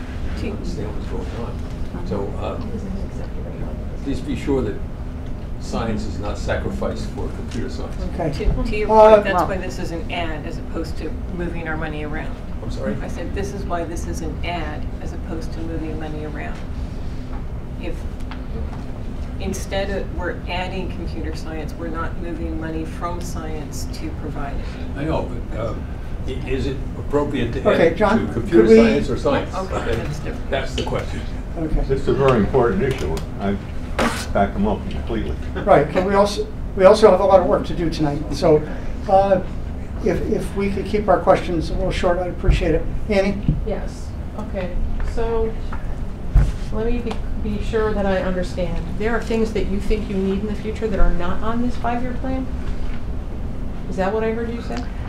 We had a lot of discussion about it. We wanted to be realistic. We did not want to, there are things that we talked about that are not on the plan. Yes, that is true. Yes, not things that you talked about, things that you need. Well, let me go to the example of a social worker, Uh-huh. having 2 social workers at the school. Do we need 2 social workers, or do we need to do other types of things? For example, professional development in responsive classroom. Do we need to do more mindfulness training? I mean, there's the things that we can do that are not necessarily a social worker, but may accomplish the same Let thing. me see if I can put this another way. Is there a problem that you think you need to solve that this plan does not solve? We would not have this plan before you if we thought that was the case. This was administrators and teachers looking at this carefully. School committees looked at it. We feel that this would meet our needs. Decide that you would be realistic and not solve a problem by not asking for the money. Okay, just want to be sure. Now, you also mentioned the revolving account? Well, it's not revolving, it's a, well, I guess it is a revolving account, yeah. Yeah, they're revolving So- funds, special revenue. You have revolving, and I know we have one for special education, but do you have other revolving account funds? Your community education Can I has. finish my Oh, question? I'm sorry. That you are applying to this budget, and do you show that money from the revolving account as an income stream? Correct. There is parts of the budget that we're level servicing, Yeah. level funding from prior years Yeah. that are in this budget. That, such an example, we collect revenue for rentals of our property, Okay, and we use that funding to cover utility costs or special projects. That would be in this budget. yeah, no, I understand that, but I guess what I'm saying is, to me, the idea of a revolving account implies that you have an account somewhere with some money in it. Mhm. And in order to support the budget, you're taking some money out of that revolving account. Does that show up as a revenue line in the budget somewhere? Correct. So that's under the anticipated revenues. If you, on that slide, it's shown that it's everything is just revolving in reimbursements. That's the Okay, the all right, account. okay, So I'm sorry, I that's- missed it, I missed the title. Yep, no I problem. just want to be sure that we actually see that somewhere. Yes, It's yes. in the gray area. Yeah. Okay. John, I'll talk to you about computer How science much? education after. Uh, I'll talk to you about computer science education after. Okay, Carolyn. 3 questions, one to follow on David's. The special ed that we're offering to the private schools, are those kids already Arlington residents, or do they get the services because they're going to a school in Arlington, which would mean they'd be children from outside of Arlington as well?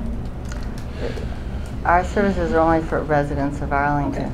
So then they're kids whose families are paying tax or paying rent that includes tax already for the town school system. With the Jermaine Lawrence McKinney Mental Transportation, if they were out. Well, yeah, the McKinney Mentor we've talked about a little bit. But yes, but special education services, for example, it could be, some OT or Right, something like that. right, Yeah, yeah. they could come into our school to have those services, yes. Okay. The next one is the adding the part-time assistant principal to the remaining 5 elementary schools. Do you see one of them serving 2 schools, or do you see the covering of the work as a need at very specific times or throughout or at peak times during the day? We talked about that actually a great deal. Looking actually at the 2 models we have. One is totally half-time, and one is has another half-time position in the district. Everyone, when I talk about the principals, would not be in favor of a shared assistant principal, and just how you would do it. 2.5 days one, 2.5 days another, morning, afternoon. So the preference would be to have a dedicated person. Now, would ideally we like to have a full-time? Yes. Now, if you're going to Annie's question there, yeah, that might be have a full-time, but could we meet our needs and support our principals with a half-time? Yes, we could. I'm not saying that someday down the road we would not need a full-time. Generally speaking, in districts around us, once you start hitting that 500 number, the high 400s, that is sort of a trigger for moving that direction. The other question is, and I've asked, I know other people have asked this before, what are the 12 communities that we compare our salaries to average? Okay. Oh, yes. Oh, okay. Yes. Thank you. Arlington, Belmont, Brookline, Medford, Milton, Natick, Needham, North Andover, Reading, Stoneham, Watertown, and Winchester. Did you skip Melrose? They're out. They're not in the 12. How come? I don't know. I think they dropped them a few years. Adam dropped them a few years back. So what's interesting is how many of these schools, the ones you just mentioned, have a larger tax base, a huge number of them, and potentially a much larger per capita income, which is a lot of them. So we're comparing ourselves to towns that I think we would want to be. Is Lexington in there too, or Lexington isn't? Nope. Okay, so Lexington isn't. Concord isn't. I believe there was a committee in town, some people here might have even been on it, that went through a long process in deciding what would be comparable towns, and they had a whole list of metrics that they used to do the comparison. Annie, you might have been part of that. Yes, the town manager did a careful job of putting together a group of people to assess on a set of metrics what are the actual comparable towns. The sort of top of head prejudice tends to be we compare ourselves to our neighbors, or we compare ourselves to towns on one metric that's in your head. But they looked at a whole group of metrics and chose things that are really comparable. I don't think you can look at either just tax base or per capita income alone. You have to look at service demand as well, and density is really important. So for example, we in some sense can't compare ourselves to Lexington because Lexington is never going to make a arrival at a fire scene in under 4 minutes, and we always do because of our density. So there are things like that where we'd never set our fire budget according to the way Lexington does it, for example. Right. What were the towns again? Belmont, Brookline, Medford, Milton, Natick, Needham, North Andover, Reading, Stoneham, Watertown, Winchester. The Belmont and Winchester is the kind of sticky. Okay. Carolyn, are you finished? That's fine, I'm done. Charlie? I have a question for Lynn. Just a clarification on your already clear presentation. Okay. By the way, you know you're in trouble. So am I right in interpreting this that you're not asking for 5.4 million, you're asking for over the 5 years about 22.5 million? Yes, if you add, yes. I haven't added it up, but yes, that would be right. Including the growth rate, the 3.5% growth and the compounded, yeah. Thank you. Yeah. Okay, are there any other questions? Okay. I'd like to thank you all for coming. We appreciate your time and effort and everything you do for the town. Thank you. Thank you.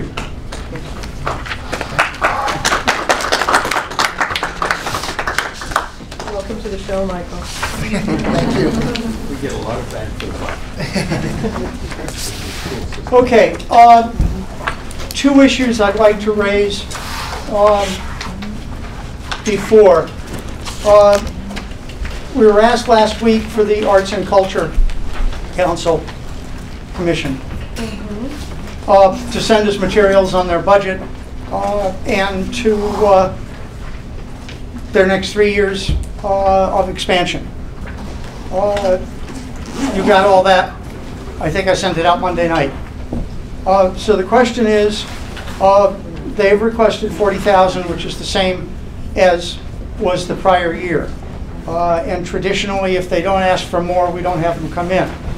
Now, the arts and culture also is an umbrella, and there's other groups.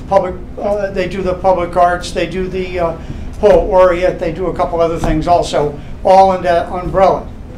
So my question for you, and I need to have an answer tonight because we need to, since Liz went through her operation on Tuesday and didn't feel capable of coming in today and is typing with one hand, so I'll need to do this. Do you want the Arts and Culture Commission to come in on Monday or Wednesday, whenever I can get them to come in? Or are you willing to make a decision based upon the information submitted? I go with the second. I'm sorry, Bill? The second option is to make a decision based on what we already know. Other people? Annie?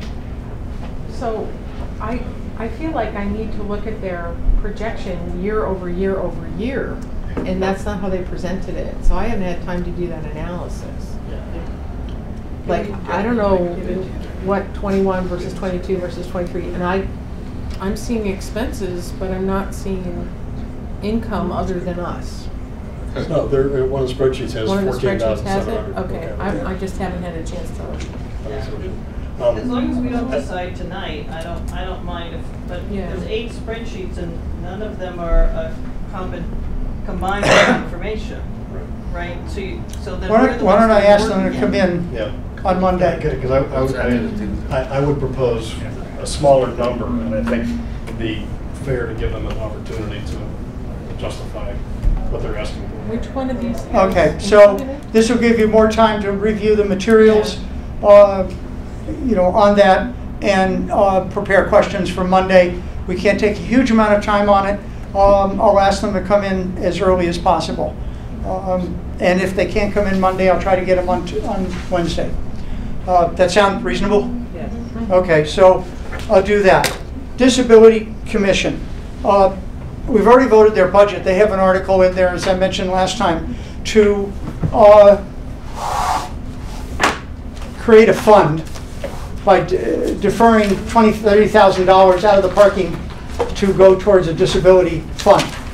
The reason I wanted to deal with this is because that's taking $30,000 out of town meeting's control and just sort of hiding it away someplace when they have a budget that they could come to us for. Now, that's all that article does. We could just go ahead and vote no action if that's your will on that article. I don't think we necessarily need to see them, but you want to see them. I think we should vote no action. I'm sorry? I think we should vote no action. Second the motion. Okay, motion's been made and seconded for no action. Discussion. Annie? So I would like to know how they plan to spend the money, but I'd also like to know why they haven't just asked for it in their own budget, why they're doing this move. Adam was going to meet with them with those questions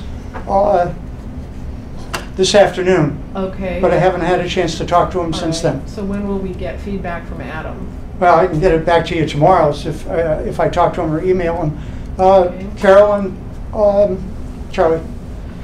So why would they get money in that way instead of coming, well, I guess it's instead of coming before us for their budget? They probably saw that there was this home rule. No, it's a acceptance statute. They said, hey, did you know there's this acceptance statute where you can get this money diverted and you could just spend it? And they said, what a great idea. And they put the warrant article in. So I think that's probably how it happened. They're not going to probably do it for a while anyway. So I just want to know what direction. John? Well, rather than us all speculating as to their motives for the warrant article, perhaps we should wait to hear from Adam as to what, what his questions were and what their answers were, so we can hear from, at least through Adam, what their intent is for doing it this way. Charlie? Whatever their intentions are, to me, whatever Adam thinks wouldn't change my position. I don't think we should be supporting sequestering money to groups. I mean, this is the appropriation should be done by town meeting. They should be competing with the other boards and committees based on the work that they do and the value to the community on an annual basis. That's what town meeting's all about. I would just vote no action on it now. Any other discussion? John? That's exactly why I moved it, for what Charlie just said. Okay. Any other discussion? Carolyn? Explain to me again what no action means. No. No. Okay, as long as it means no. No. What part of no don't you understand? Yeah, okay. The action part, that's the fooler. First night in town meeting, that one gets you every time. Okay, is there any other discussion on this article? It's been, motion's been made for no action and seconded. Any further discussion? All those in favor of no action, please say aye. Aye. Opposed? Okay, unanimous. So I guess we don't really need to know what the town manager And, It's an easier run than town meeting. Yeah. okay, 3:20, and I'll talk to the manager and if there's any I could tell you stories about that. wild additions to that. Okay, school budget. Now I want to take this in two separate chunks, this discussion. The first, hopefully, should be fairly simple. Under the formula that's been developed, using the 3.5% for general education increase, the 7% for special education increase, and the 35% for new enrollments, the budget for the schools, appropriation for the schools, would be $70,375,639. That would include all this whole first section of additions that they would like to do. Like to vote on that, and then secondly, after that, we could discuss this possible additional Chapter 70 funds. But I'd like to get the base budget voted. Dean? I move the budget of $70,375,639 as presented. Second. Discussion. Okay, all those in favor, please say aye. Aye. Opposed? Unanimous? 3/20/19. Okay. That's the highest dollars per second of discussion that I've seen. Just If you divide the number of seconds into we spend more time on a $3,000 item, I know. Hey, we That's how it is. talked a lot about it. Okay. Dean and Christine have been meeting with the school budget subcommittee, and they're handing out things which are coming your way.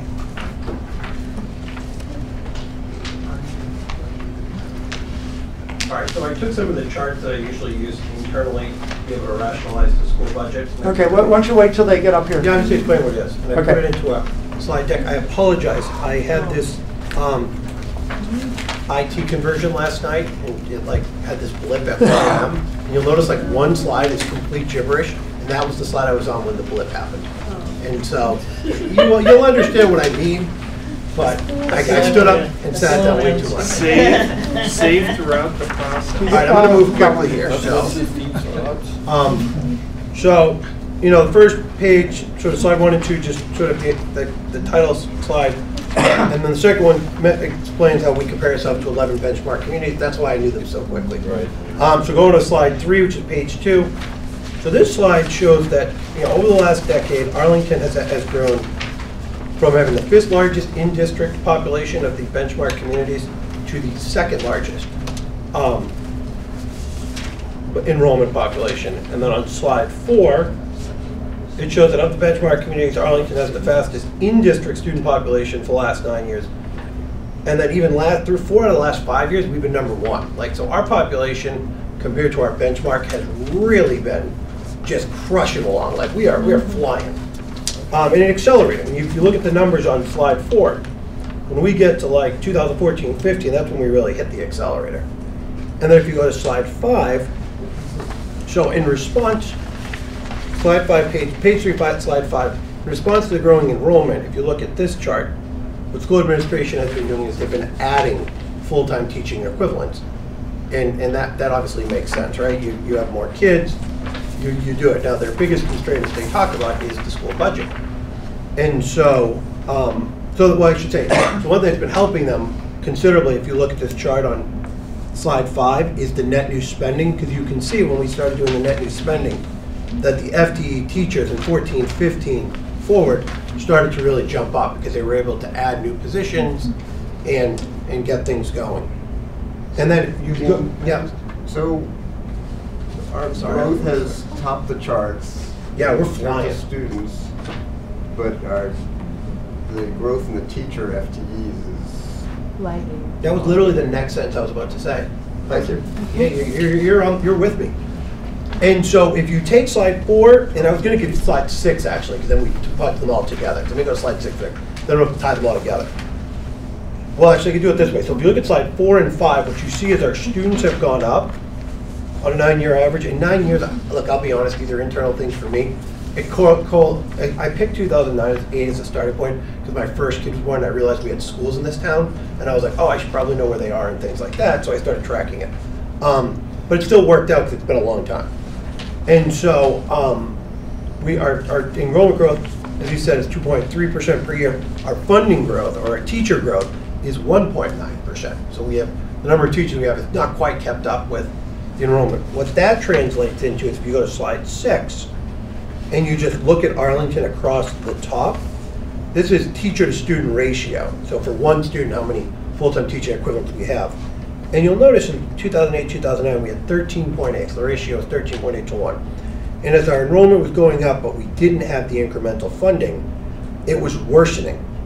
So it got up at 15.2, 14.8, 14.6 in 2012 and 13, 15.8, 13, 14, like really, really problematic trending. And then by adding the incremental net new spending of 25% and then 35%, we were able to start driving down the student-teacher ratio. Now, if you look at the bottom, and the bottom will actually show you like how we, not the bottom, but on the first half of the chart, I put a line and then I said, okay, this is how we compare to state totals. This is how we compare to the mean of the chart, the average, and just kind of show you where we are and how we've been moving. And I thought that was sort of impactful to show how this was moving. And then the bottom of that chart as well, I did this on every other one, I just rank where we are in our benchmark communities. So out of the 12 communities, how are we doing? And then you notice we used to be like on student-teacher ratio pretty good, and we got pretty bad. And then we started to improve. And then it's interesting, if you look at 16, 17, that one's a little deceiving, because if you notice how in 13, 14 our rank was 10, then we went 9, 7. So we're actually, the way Excel works is it rounds up. So we're actually tied for 6th in that year, but it rounded with 3, it rounded us up to 8. But then we popped back up last year. So that's kind of where we are in terms of our teacher to student funding. And so if you flip the page to page 4, which is slide 7 and 8, what I do here is on slide 7 and slide 8, I benchmark our per pupil spending over a long period of time versus the comparable communities.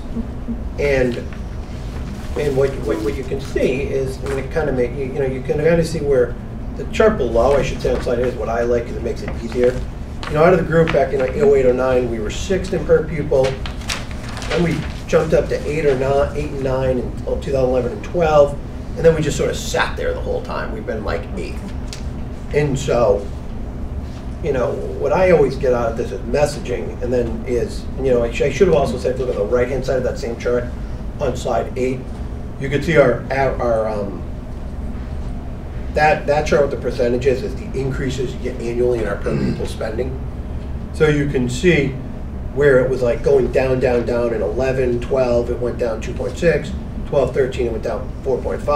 Then when we started adding the new growth, it started to pop back up. We started to ride a pretty good wave. I think in the last few years it's averaged about 2.8%, which I'll actually talk about later.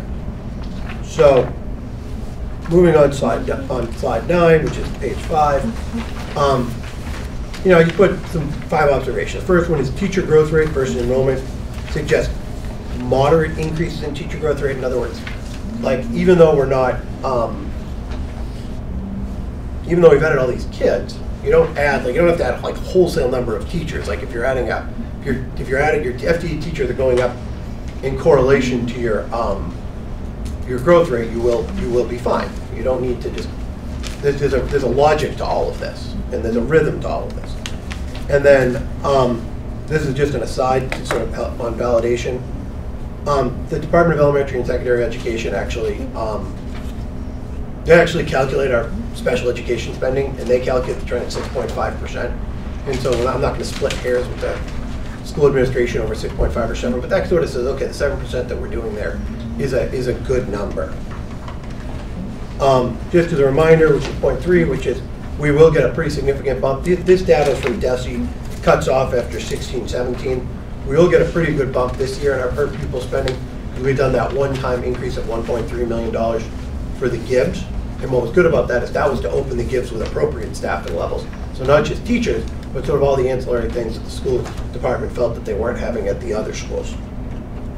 And then number 4 is what we're going to, probably talk a lot about, is if you go through the charts that I sort of went through at a pretty quick pace, I think if you look at the difference, but if you look at the difference between per pupil spending growth rate, enrollment growth rate, and the different metrics, I think you come to a pretty quick conclusion that the 35% per pupil spending, while it's been very helpful in mitigating like a bad circumstance in the Arlington Public School System, if we didn't have it, I think it would be disastrous. It's just not quite enough. Like we're not getting there, right? And so I think that the real discussion before the committee is what do we want, what should the new number be on that percentage growth? Now, I think the thing that I would argue, which might be a little contrary to the school department, but I don't think that much if we had a discussion with them, is I don't think when you look at the data that it suggests that that like our funding formula should just be thrown out. Like I don't think we should say that doesn't work anymore, right? Because even when I go back to class sizes and I go back to full-time teachers, like nothing indicates that it's so fundamentally broken that it has to be like drastically fixed, like in this second. Now, so whether, and I think one of the things I should also point out, I didn't put in the slide deck, is per pupil spending is, the calculation of per pupil spending doesn't align with the way that Arlington does budgeting. And so like health insurance, which we carve out as a special exclusionary item, is calculated in per pupil spending, but it's not in the school department budget. And so it kind of mixes and matches a whole bunch of other sources. And so the reason that's important is because you could never actually fund the school district 100% of net per pupil net spending, because by funding them 100%, you're actually funding them like 120%. I think we had calculated once that like 80, if you funded it 80% net new students, you would actually give them 100% when you factor in the items that are not in the direct appropriation to the department, and the largest one being health insurance. The second big one is I think the capital items like computers and tablets and stuff like that, the capital budget, go into everybody's per pupil spending. So that sort of frames like the guardrails of where we could be. And then again, if we do give them a base formula, if we give them a base formula adjustment, it would permit acceleration of spending on materials, supplies, and infrastructure resources. I think one of the things I got from this, when you looked at it, is while, if you're, if your teacher to student ratios are not that out of whack, like if you go to that slide of teacher student ratios, really not that out of whack compared to other communities. And our per pupil though is kind of lower, right? So we're kind of down like number 8 on per pupil out of 12. So you're cutting all the other stuff, right? So like when they made that comment about we don't have a budget for books and library books, that's the only, if you just look at the data, that clearly comes out as the answer, because you're not eroding teacher spending, you're not including teacher-student ratios, but you don't have the highest per pupil. So you're cutting somewhere, and the only place you're cutting, if you're not cutting in teaching staff, is you're cutting in all the other stuff that they need to teach kids with. And so I threw down on slide 10 my own thoughts, and so I sort of said, okay, what if we increase the net new student growth rate currently at 35 to 50%, right? I said, well, that would get us there. And this chart that's kind of strange, I guess, what this is doing is this is just saying, I took, if we funded at 50%, so what I did, I'm sorry, so the first column I say, these are the projected students that are in the 5-year plan that we all have. And then I took the last DES year that I had for net new students, and then the last one, the 5-year plan, and then I kept incrementing it for 2.83% per year, because that's the trend since we did the net new spending increase of what they would get, like how the DESI number would go up. And then I said, if we went at 50% net new students, what would be our new incremental funding? That's the one that ties up to 5.5 million. Compared it to the existing plan, and then I sort of ran it across there. So on that top line, you'd get 451,000 new funding in the current year, and then that would roll into the base budget and increase by 3.5% thereafter, and that's what I do there. Following year, you'd get 313,000, and it would roll into the plan. Roll, roll, roll, and that's how you get to the 6 million. Okay? And so, moving to the next slide.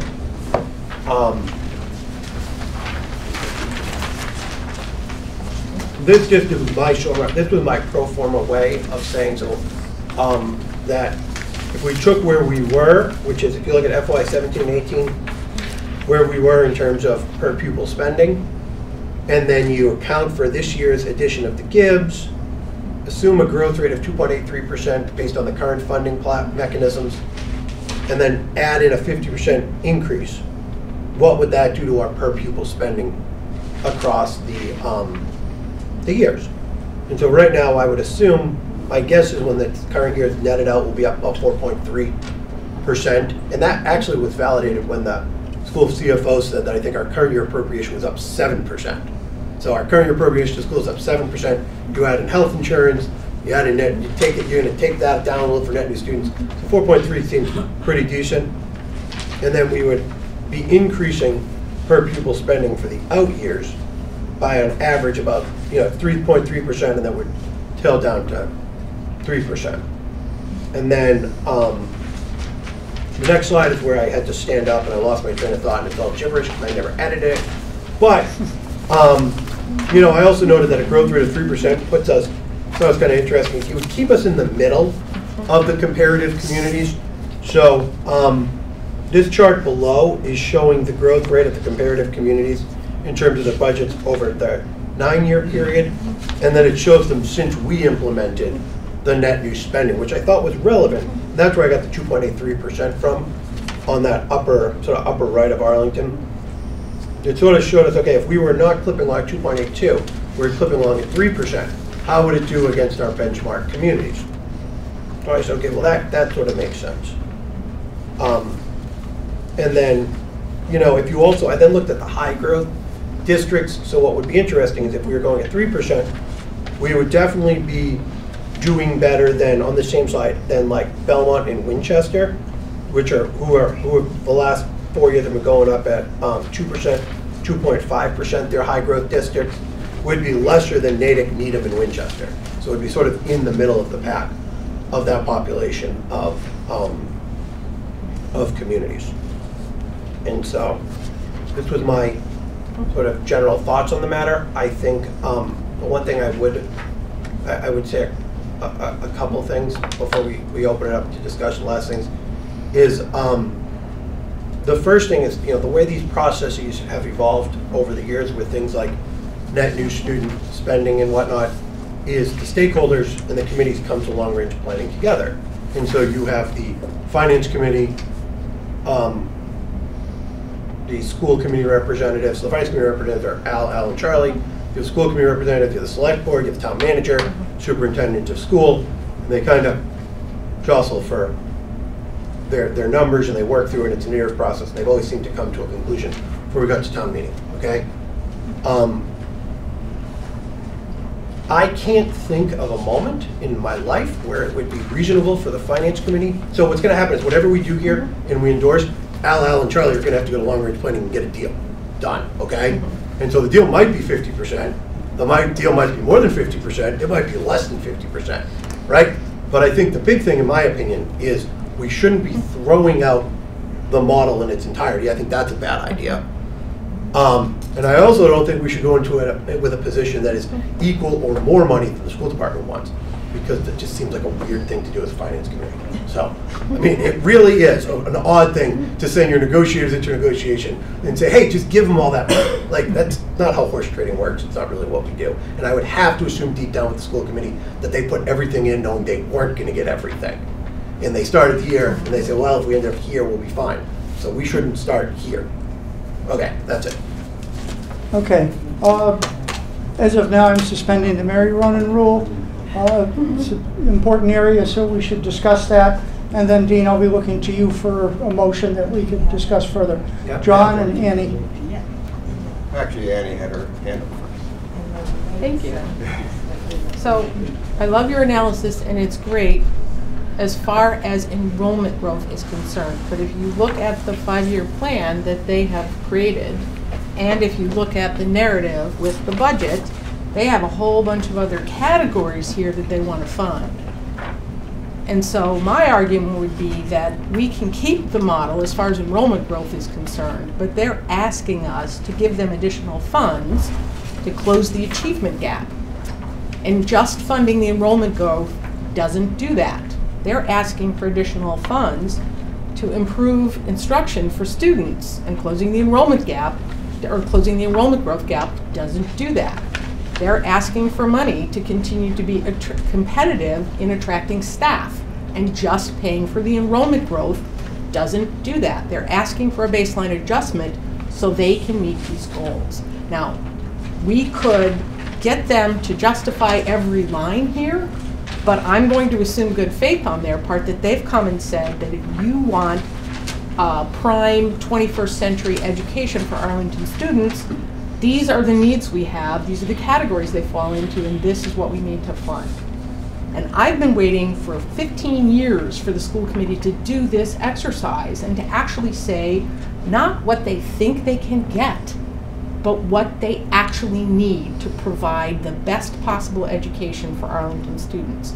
So what we have to decide if we're going to negotiate them down is, do we want 95% of the best possible education for our kids? Do we want 98% of it? Do we want 80% of it? Because that's the decision we're making. We're not making a negotiating decision over whether or not we're going to pay $200 an hour for a consultant or $150. Sorry. Before you respond, I just want to jump in and say, I was thinking along those same lines, but then I'm looking at your numbers here on chart 10, and if I understand what you're showing here is that you're estimating that going from 35 to 50% would produce incremental revenues over the 5 years of $6 million. So that's over and above what the current 35% would get. And then I go back to their... It's less, it's actually half of his. Well, hold on. So okay. $6 million incremental. If I understand what they were saying, adding it all up on this last slide, they were saying that not including incremental growth, that they would need $9.9 million, but that when you netted out the incremental growth revenues, that they are looking at a shortfall or an additional need of $6.3 million. am I misinterpreting something? Yes. What am I misinterpreting? So on their chart, I think the line's over there, explain if you have to clarify. On their chart, they're taking, I believe, the shortfall and putting it into the following year's base budget. So I think the way this works is they're requesting $2 million in year one. So if you were to do apples to apples, what I do, you'd take $2 million in year one where I have 451.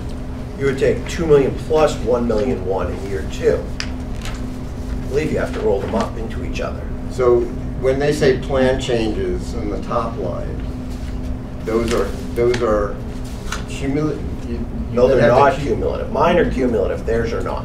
So the 9.9 that they're showing for the 5-year total is not what they're actually asking for in total over the 5 years. They're actually asking For 20, Charlie, that's what Charlie said, 21 million. Right, Charlie? 21 and a half. Yeah. Actually, 22 and a half. So if they're asking for 22 and a half, what are you proposing? So what I'm saying is, let me just explain this, we get past this. So in FY20, this is the way I look at it, I think the best. If you look at that additional funding in current town long range plan, the $1,078,000, that's the growth factor that we currently operate on. And so the 1-year growth factor is 1078440. That number then goes into the following year's base budget. So you don't see that again. But if you were to do it the way I do it, you'd have to carry the 1 million all the way through. And then 677,128, that's the growth factor for the following year. That goes into the next year's budget. So It's really is that. the $21 million that we're talking about, is that the shortfall or the increment over and above the growth factor over the 5 years, or is that the total incremental that they're forecasting? It's the shortfall, It is the shortfall. the cumulative So- dollars in the shortfall. So the $21 million, you're proposing $6 million for enrollment growth. Or are you proposing, yeah, how does your number add up against that 22 million, Dee? No, you're right.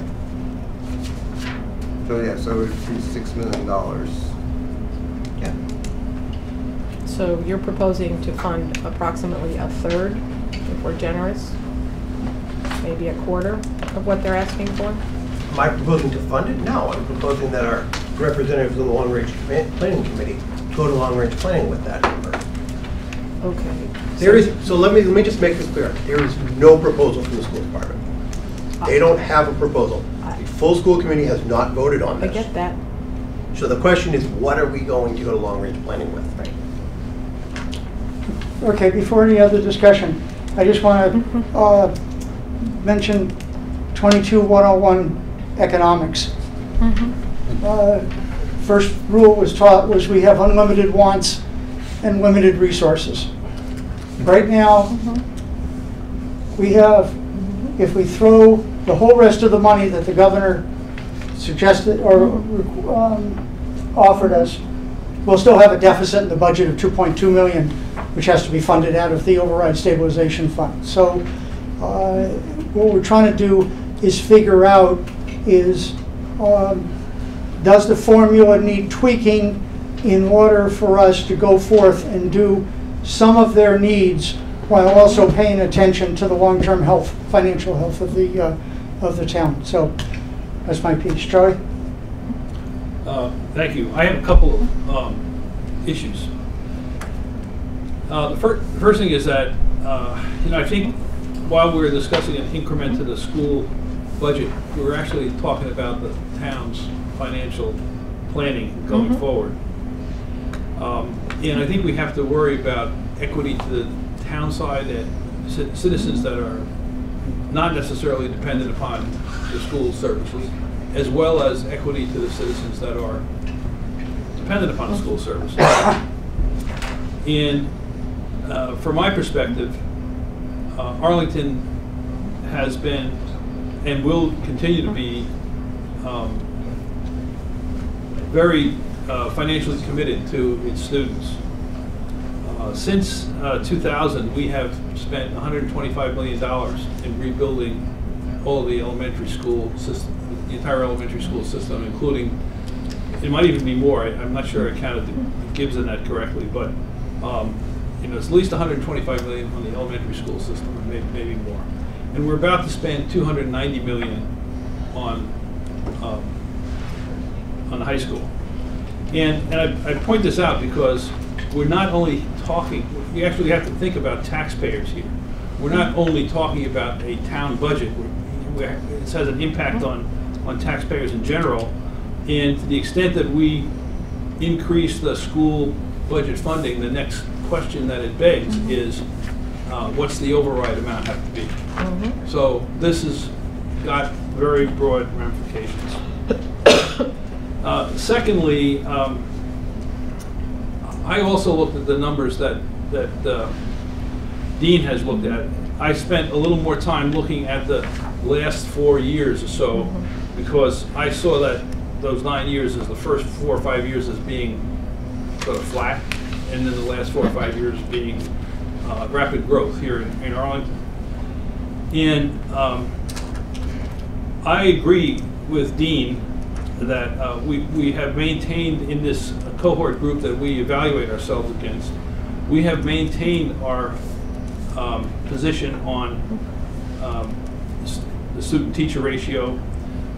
We actually have grown the number of teachers in our system faster than the comparable towns, and we have increased the rate of our teacher salaries faster than our comparable towns in those growth year periods. We also have, and I will say this flat out, that we are at the bottom of the rung on how we pay teachers compared to other towns. And I don't know that we're going to solve that here. There's something that it's a complex issue. I mean, we have, if you look closely at the teacher salaries and the student-teacher ratios, towns that pay teachers more have more students per teacher than Arlington does. So they're using that difference to pay the teachers more. And we have never been able to make that step in my memory. And I think that we have definitely grown our per pupil spending at a rate lower than the enrollment growth rate. Our per pupil spending rate growth in the last 4 or 5 years has been about 2.82%. The enrollment growth has been about 3.03%. If you make that adjustment, and I made this calculation independent of Dean's, but if you make that adjustment, it says that the way we have to catch up is we have to increase the 35% in the variable cost formula to 50%. And that brings us into equity on the rate of enrollment growth in the last 4 or 5 years and the rate of per pupil spending growth. Now, I'm not sure of this, but I thought I picked up in the course of the conversation the forecast of the growth over the next several years. And I think the enrollment growth forecast is something like, if I did my back of the envelope, it's like 1.9%. It's not, the enrollment's not forecast over the next 5 years to grow at 3% a year. So if we do increase to a 50% variable cost formula, we'll actually, I think, be giving, be able to get a little bit of a leg up on the per pupil spending. And finally, I'd like to say about this model, the principle in the model that we have been following over the last number of years has been that regardless of whether Chapter 78 is there or not, we have this bank we call the Override Stabilization Fund, and if the state aid goes down, the school department still gets the money that we have in this formula and in this plan, and we take it out of the stabilization fund. And the corollary to that is, if more money comes in from Chapter 70 above this plan that we have, that money goes into the override stabilization fund, and we continue to fund the town and the school on this equitable basis. But I think what Dean has shown us is that there is a problem in the rate that which we're funding increases in per pupil spending. And that can be addressed by changing that variable cost formula from 35% to 50%. Thank you. Alan? These are good arguments, and I'm almost convinced that changing the growth rate to 50% is a good place to go. I do want to kick out Brookline and Watertown and see what happens. Mathematically, they're sort of outliers. They're way out there. I think the conclusion will be pretty much the same. And also agree with what Charlie said that, to me, I think we should be focusing on the dollars per pupil, not pupils per teacher, because you could have fewer teachers and pay them more, or more teachers and pay them less, and I think that's really for the educators to work out. So assuming we're comparing apples to apples of dollars per pupil, I think I'd leave the school committee to figure out how to spend those numbers, but assume some sort of equity in finances. The one thing I've said a few times in long-range planning is that with the growth factor, and especially increasing it, we all need to understand that's a two-edged sword. Enrollment may not grow fast forever. In fact, historically, it's gone down sometimes, and we often understand that the growth factor can turn negative if the enrollment goes down. I would be concerned that we become addicted to growth, and if the growth leveled off or turned down, that all of a sudden there'd be a major panic because we weren't using truly variable costs. When we think about fixed and variable costs per student, and we say 50% is a variable cost, I want to make sure that's true on the way up as well as on the way down. Can you save the same amount if the number of pupils goes down? So it's a two-edged sword. It can be a positive every year, it can be a negative every year, depending on how enrollment goes. So I just think we need to acknowledge that and think about what happens when we've gone over the peak and the enrollment starts going down, which it likely will. Okay, John? I haven't done this for about 2 years, but about 2 years ago I went and evaluated in terms of SAT scores and other kinds of things like that, the sort of the achievement of the students that we graduate. And except maybe for Brookline and Needham a couple of years ago, we do better than all the other towns in this grouping here academically, as best I could tell. Now, that was 2 years ago, but I think it's still the case, and I think it probably has a lot to do with this student-teacher ratio being where it is. I think that we're doing quite well in terms of the cost to this town and the education that the students get. I'm not saying that we shouldn't increase, as Dean has suggested. I just want to point out that I think we do very well. We get quite a good bang for the buck. At least we did 2 years ago when I did this, and I intend to go do it again before town meeting. Other discussion? Okay, Brian and then John. I didn't realize that we're going to get into this specifics of going back 10 years, or actually going back 12 years in the numbers. And based upon the numbers that I have here, I'm going back to the school budget, going back to 13, from fiscal 2013 to fiscal 2020.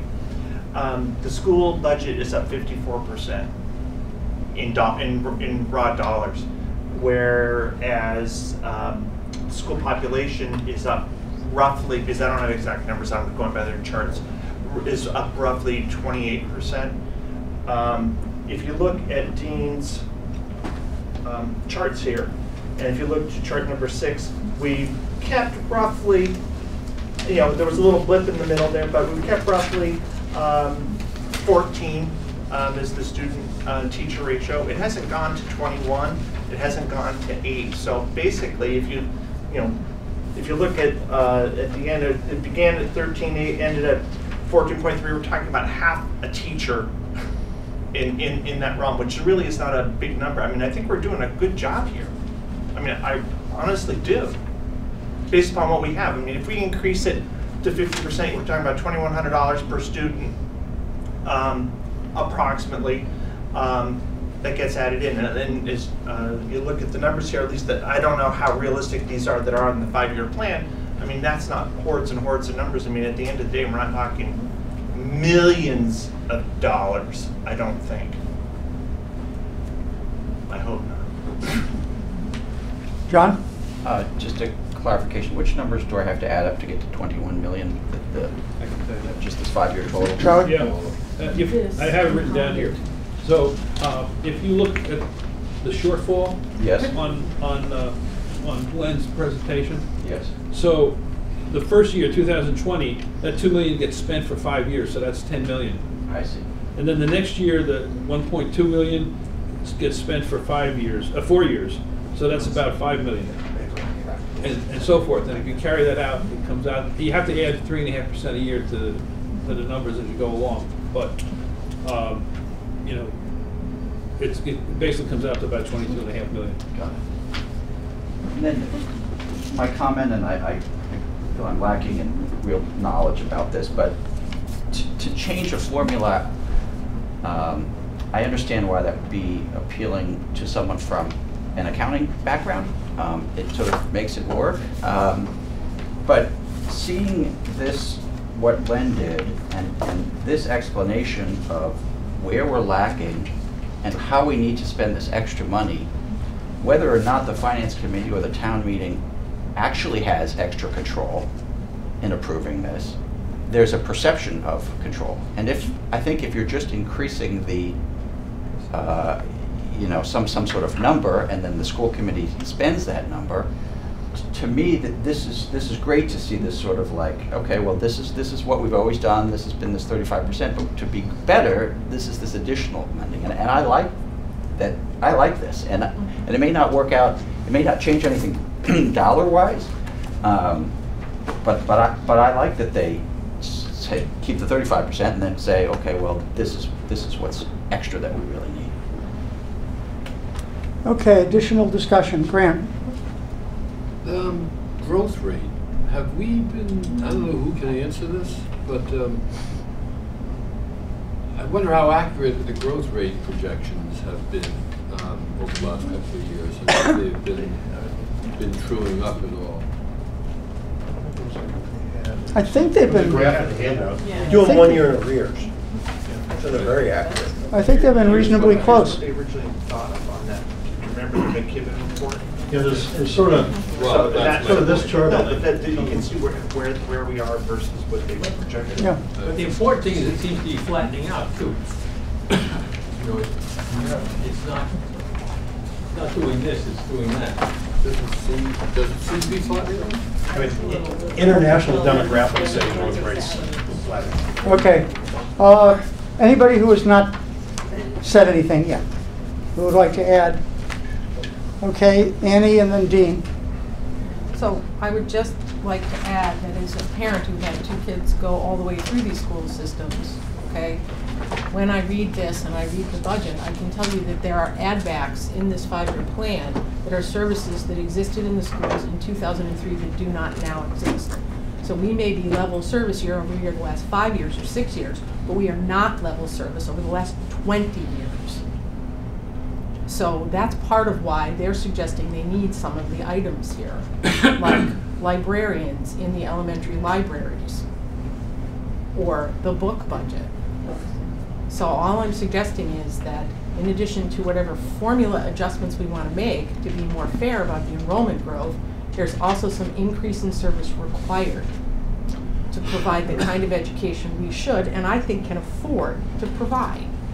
So I would, perhaps not tonight, but when we get serious about this, or perhaps if Charlie and Al want a serious marching orders to take to the long-range planning committee, I would suggest that we add at least some dollars for a simple baseline adjustment to pay for some of the kinds of things that they're talking about here that will improve the general quality of education in the Arlington public school systems, providing services that other school systems have.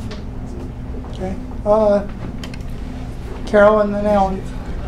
Okay, my question is related to what happened back in 2001, 2, or 3 that we had because this is the second time I've heard it, that we've had a significant decrease in the budget, which meant that certain programs went away.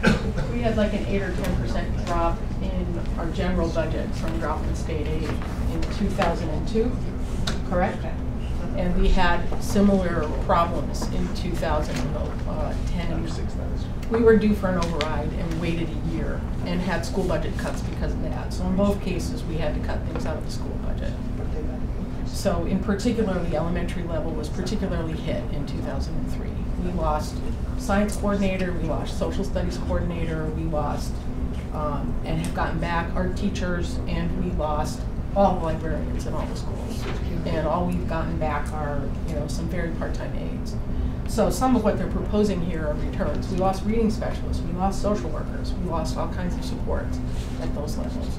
Now, and that was for a school system that had 2,000 fewer kids at the time. So, and I'm sure I'm sounding really emotional to you, but I'm actually very, it's dollars and cents to me. I don't know how to make an argument that we just need to spend more money. I know that's not our job. You have to say why, Annie. You have to say why. Because we need to provide a better education. Let me give you. You don't have any quantification. Okay, let me give you. No numbers to say so. These are the numbers. But Okay. let me try to. I mean, I could try to explain to you the quality issue. Yes, it is. This is a subjective issue. Okay, I mean, part of what's subjective here is, you know, when my youngest daughter went through the Arlington public schools, I probably spent $2,000 a year supplementing her education. There are kids in Arlington whose parents don't have that $2,000 a year. That's the stuff the public schools are not doing. That's my argument. Okay, Carolyn, did you? So. Okay, Alan? Well, I was just gonna, to comment on what Annie was saying. If there are things that we had 20 years ago that we don't have anymore that we might want to catch up on, I can't compare the numbers. We might also, factor in that there were no iPads 20 years ago. There were no 3D printers. We had grass on the field instead of AstroTurf. So we just need to. In other words, there are things that the students have today that they didn't have then. So we just need to put that on the scale. Except that we. You can't just keep adding stuff. Okay. Yes. Let's see if we could, John? The other thing that I would point out that supports the schools is the support by the human services in the town. All of the many difficulties that students have are to at least some extent supported by AYCC and the other things that the town does that are supportive of the young people in the town. Okay, Dean, do you have a motion or recommendation that we? I did. I wrote it while I was sitting here. It goes in three parts. The context is obviously this long-range planning meeting on Friday, so I'm not trying to draw a hard line in the sand, because one thing I learned, if you just want to blow up all the goodwill you've ever had with anybody on any committee, is you just draw a hard line. And so it's three parts. So I said, Finance Committee supports the town's budgetary framework of providing the school department with an annual increase of 3.5% general education, annual increase of 3.5% for general ed, 5%, 7% for special ed, and an incremental funding increase for net new students. Then two, it says, after reviewing the historic trends of the budget and the school committee's 5-year needs assessment, Finance Committee recognizes that the current net new spending increase of 35% doesn't adequately keep up with enrollment growth, and endorses an adjustment to the increment of 50% effective for the current upcoming fiscal year. And then, just so we're all clear on this one, this is more of an internal one, but I put it anyway. It says, the Finance Committee entrusts its representatives to the Long Range Planning Committee to prudently and responsibly negotiate with other town bodies on the Long Range Plan, and understands that the final net new spending increment may be more, less, or equal to 50%. Because when they go to Long Range Planning, it's not like we rule by fiat here. So, there. Is there a second to that motion? Yeah, I'll second. Yeah. Discussion. Brian? Go back to the last line, which can be more, less, or equal to, is just why even have it, right, if you're going to say that? Well, here's why. Because the reason I say that is because if they go to long-range planning and they come up with a consensus that says, yes, the way we fund things is fine, but 50% is probably not the right consensus number. You talk to the representative of school committee, you talk to the representative of the board of selectmen or select board, and they come out with an agreement that says 60%, right? Mm-hmm. I don't want everybody coming back here and saying, I thought we said 50. It's like, no. What we said is that we're in an intramural scrimmage between friends and neighbors. They're going to work on it. But here's our ante into the negotiation. Yeah, I disagree with that. It's just personal. Okay. I disagree with that, but I trust the people that are going to negotiate then to come back to sell it to us as to whatever they negotiate. As you know, on a needed basis, which is the way I would do it, even if we proposed 50. As needed. Yeah. Okay, John and then Charlie. I don't see, I mean, I can't support a motion which says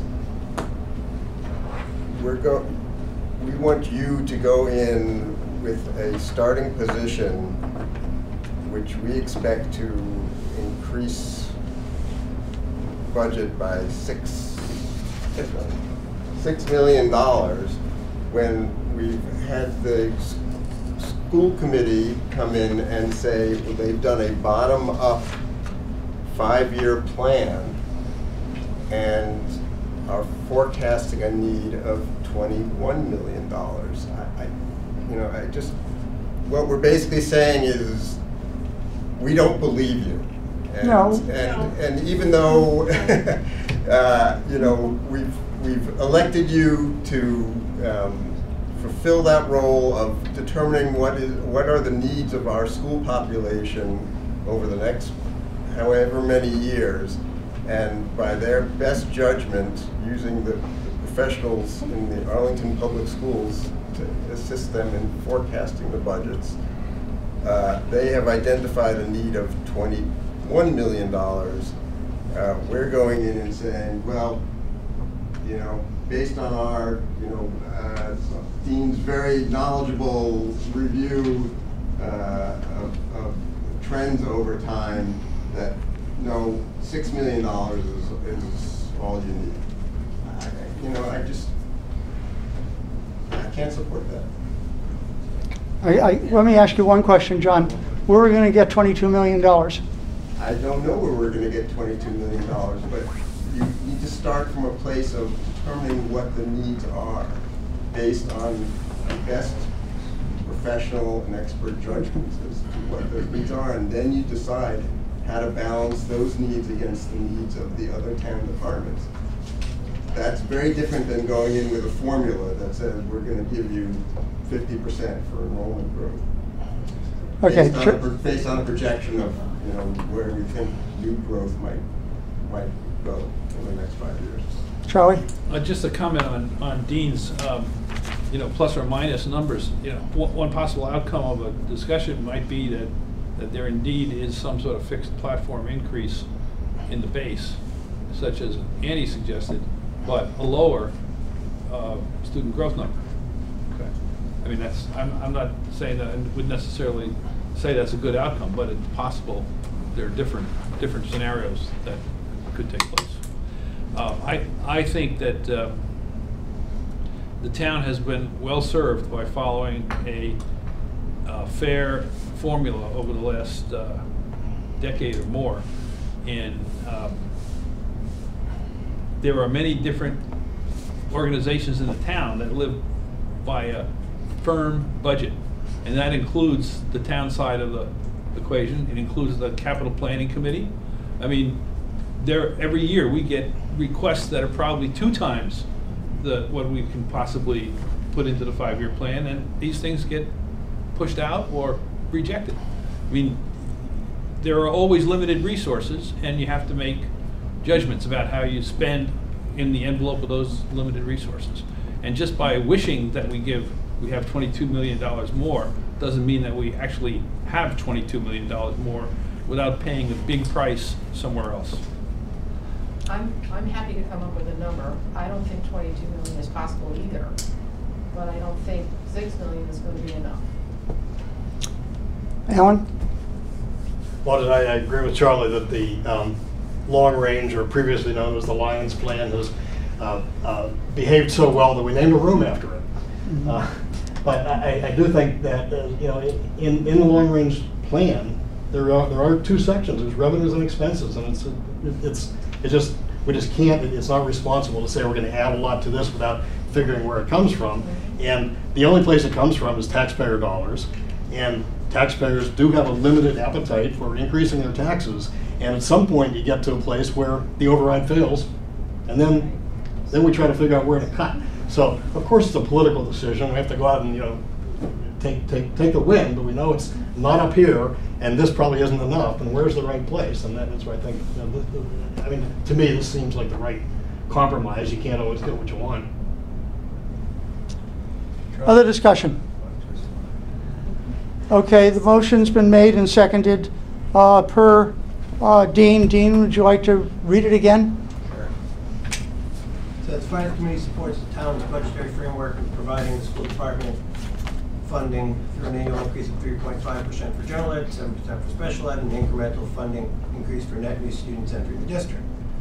And 2, after reviewing the historic trends of the budget and school committee's 5-year needs assessment, the committee recognized that the current net new student spending increase of 35% does not adequately keep up with enrollment growth, and endorse an adjustment to the increment of 50% effective fiscal 2020.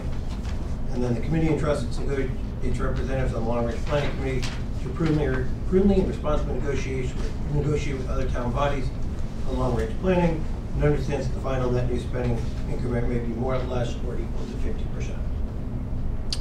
Okay, all those, probably going to have to take a roll of hands. All of those in favor of this, please say aye. Aye. Opposed? No. Okay, all those in favor, please raise your hand. 2, 3, 4, 5, 6, 7, 8, 9, 10, 11, 12. Opposed? 1, 2, 3, 4. Okay, the motion carries 13-4. We'll see how this goes, and also if the House Ways and Means Committee decides to give us the money. But we'll one crisis at a time. John? No plans. I think this is the most substantive discussion we've ever had about the biggest budget item over the 10 years or so that we've thought about this. You could really just say, go with it. So that was interesting, I thought. Okay, great. And I'm glad that the entire Finance Committee, we had 100% attendance tonight, which is great. Now, a couple things. I want all budgets ready to present on Monday. Nope, no Wednesday, Monday. Because if something happens, we need to get more information, we need to come back the next day. Well, I want Wednesday to be that fallback day. So please, all budgets ready to be presented. I will invite the Arts Council to come in. I'll set them up at 7:30. Sandy Pooler will be coming in because he'll go through the special town meeting articles with us.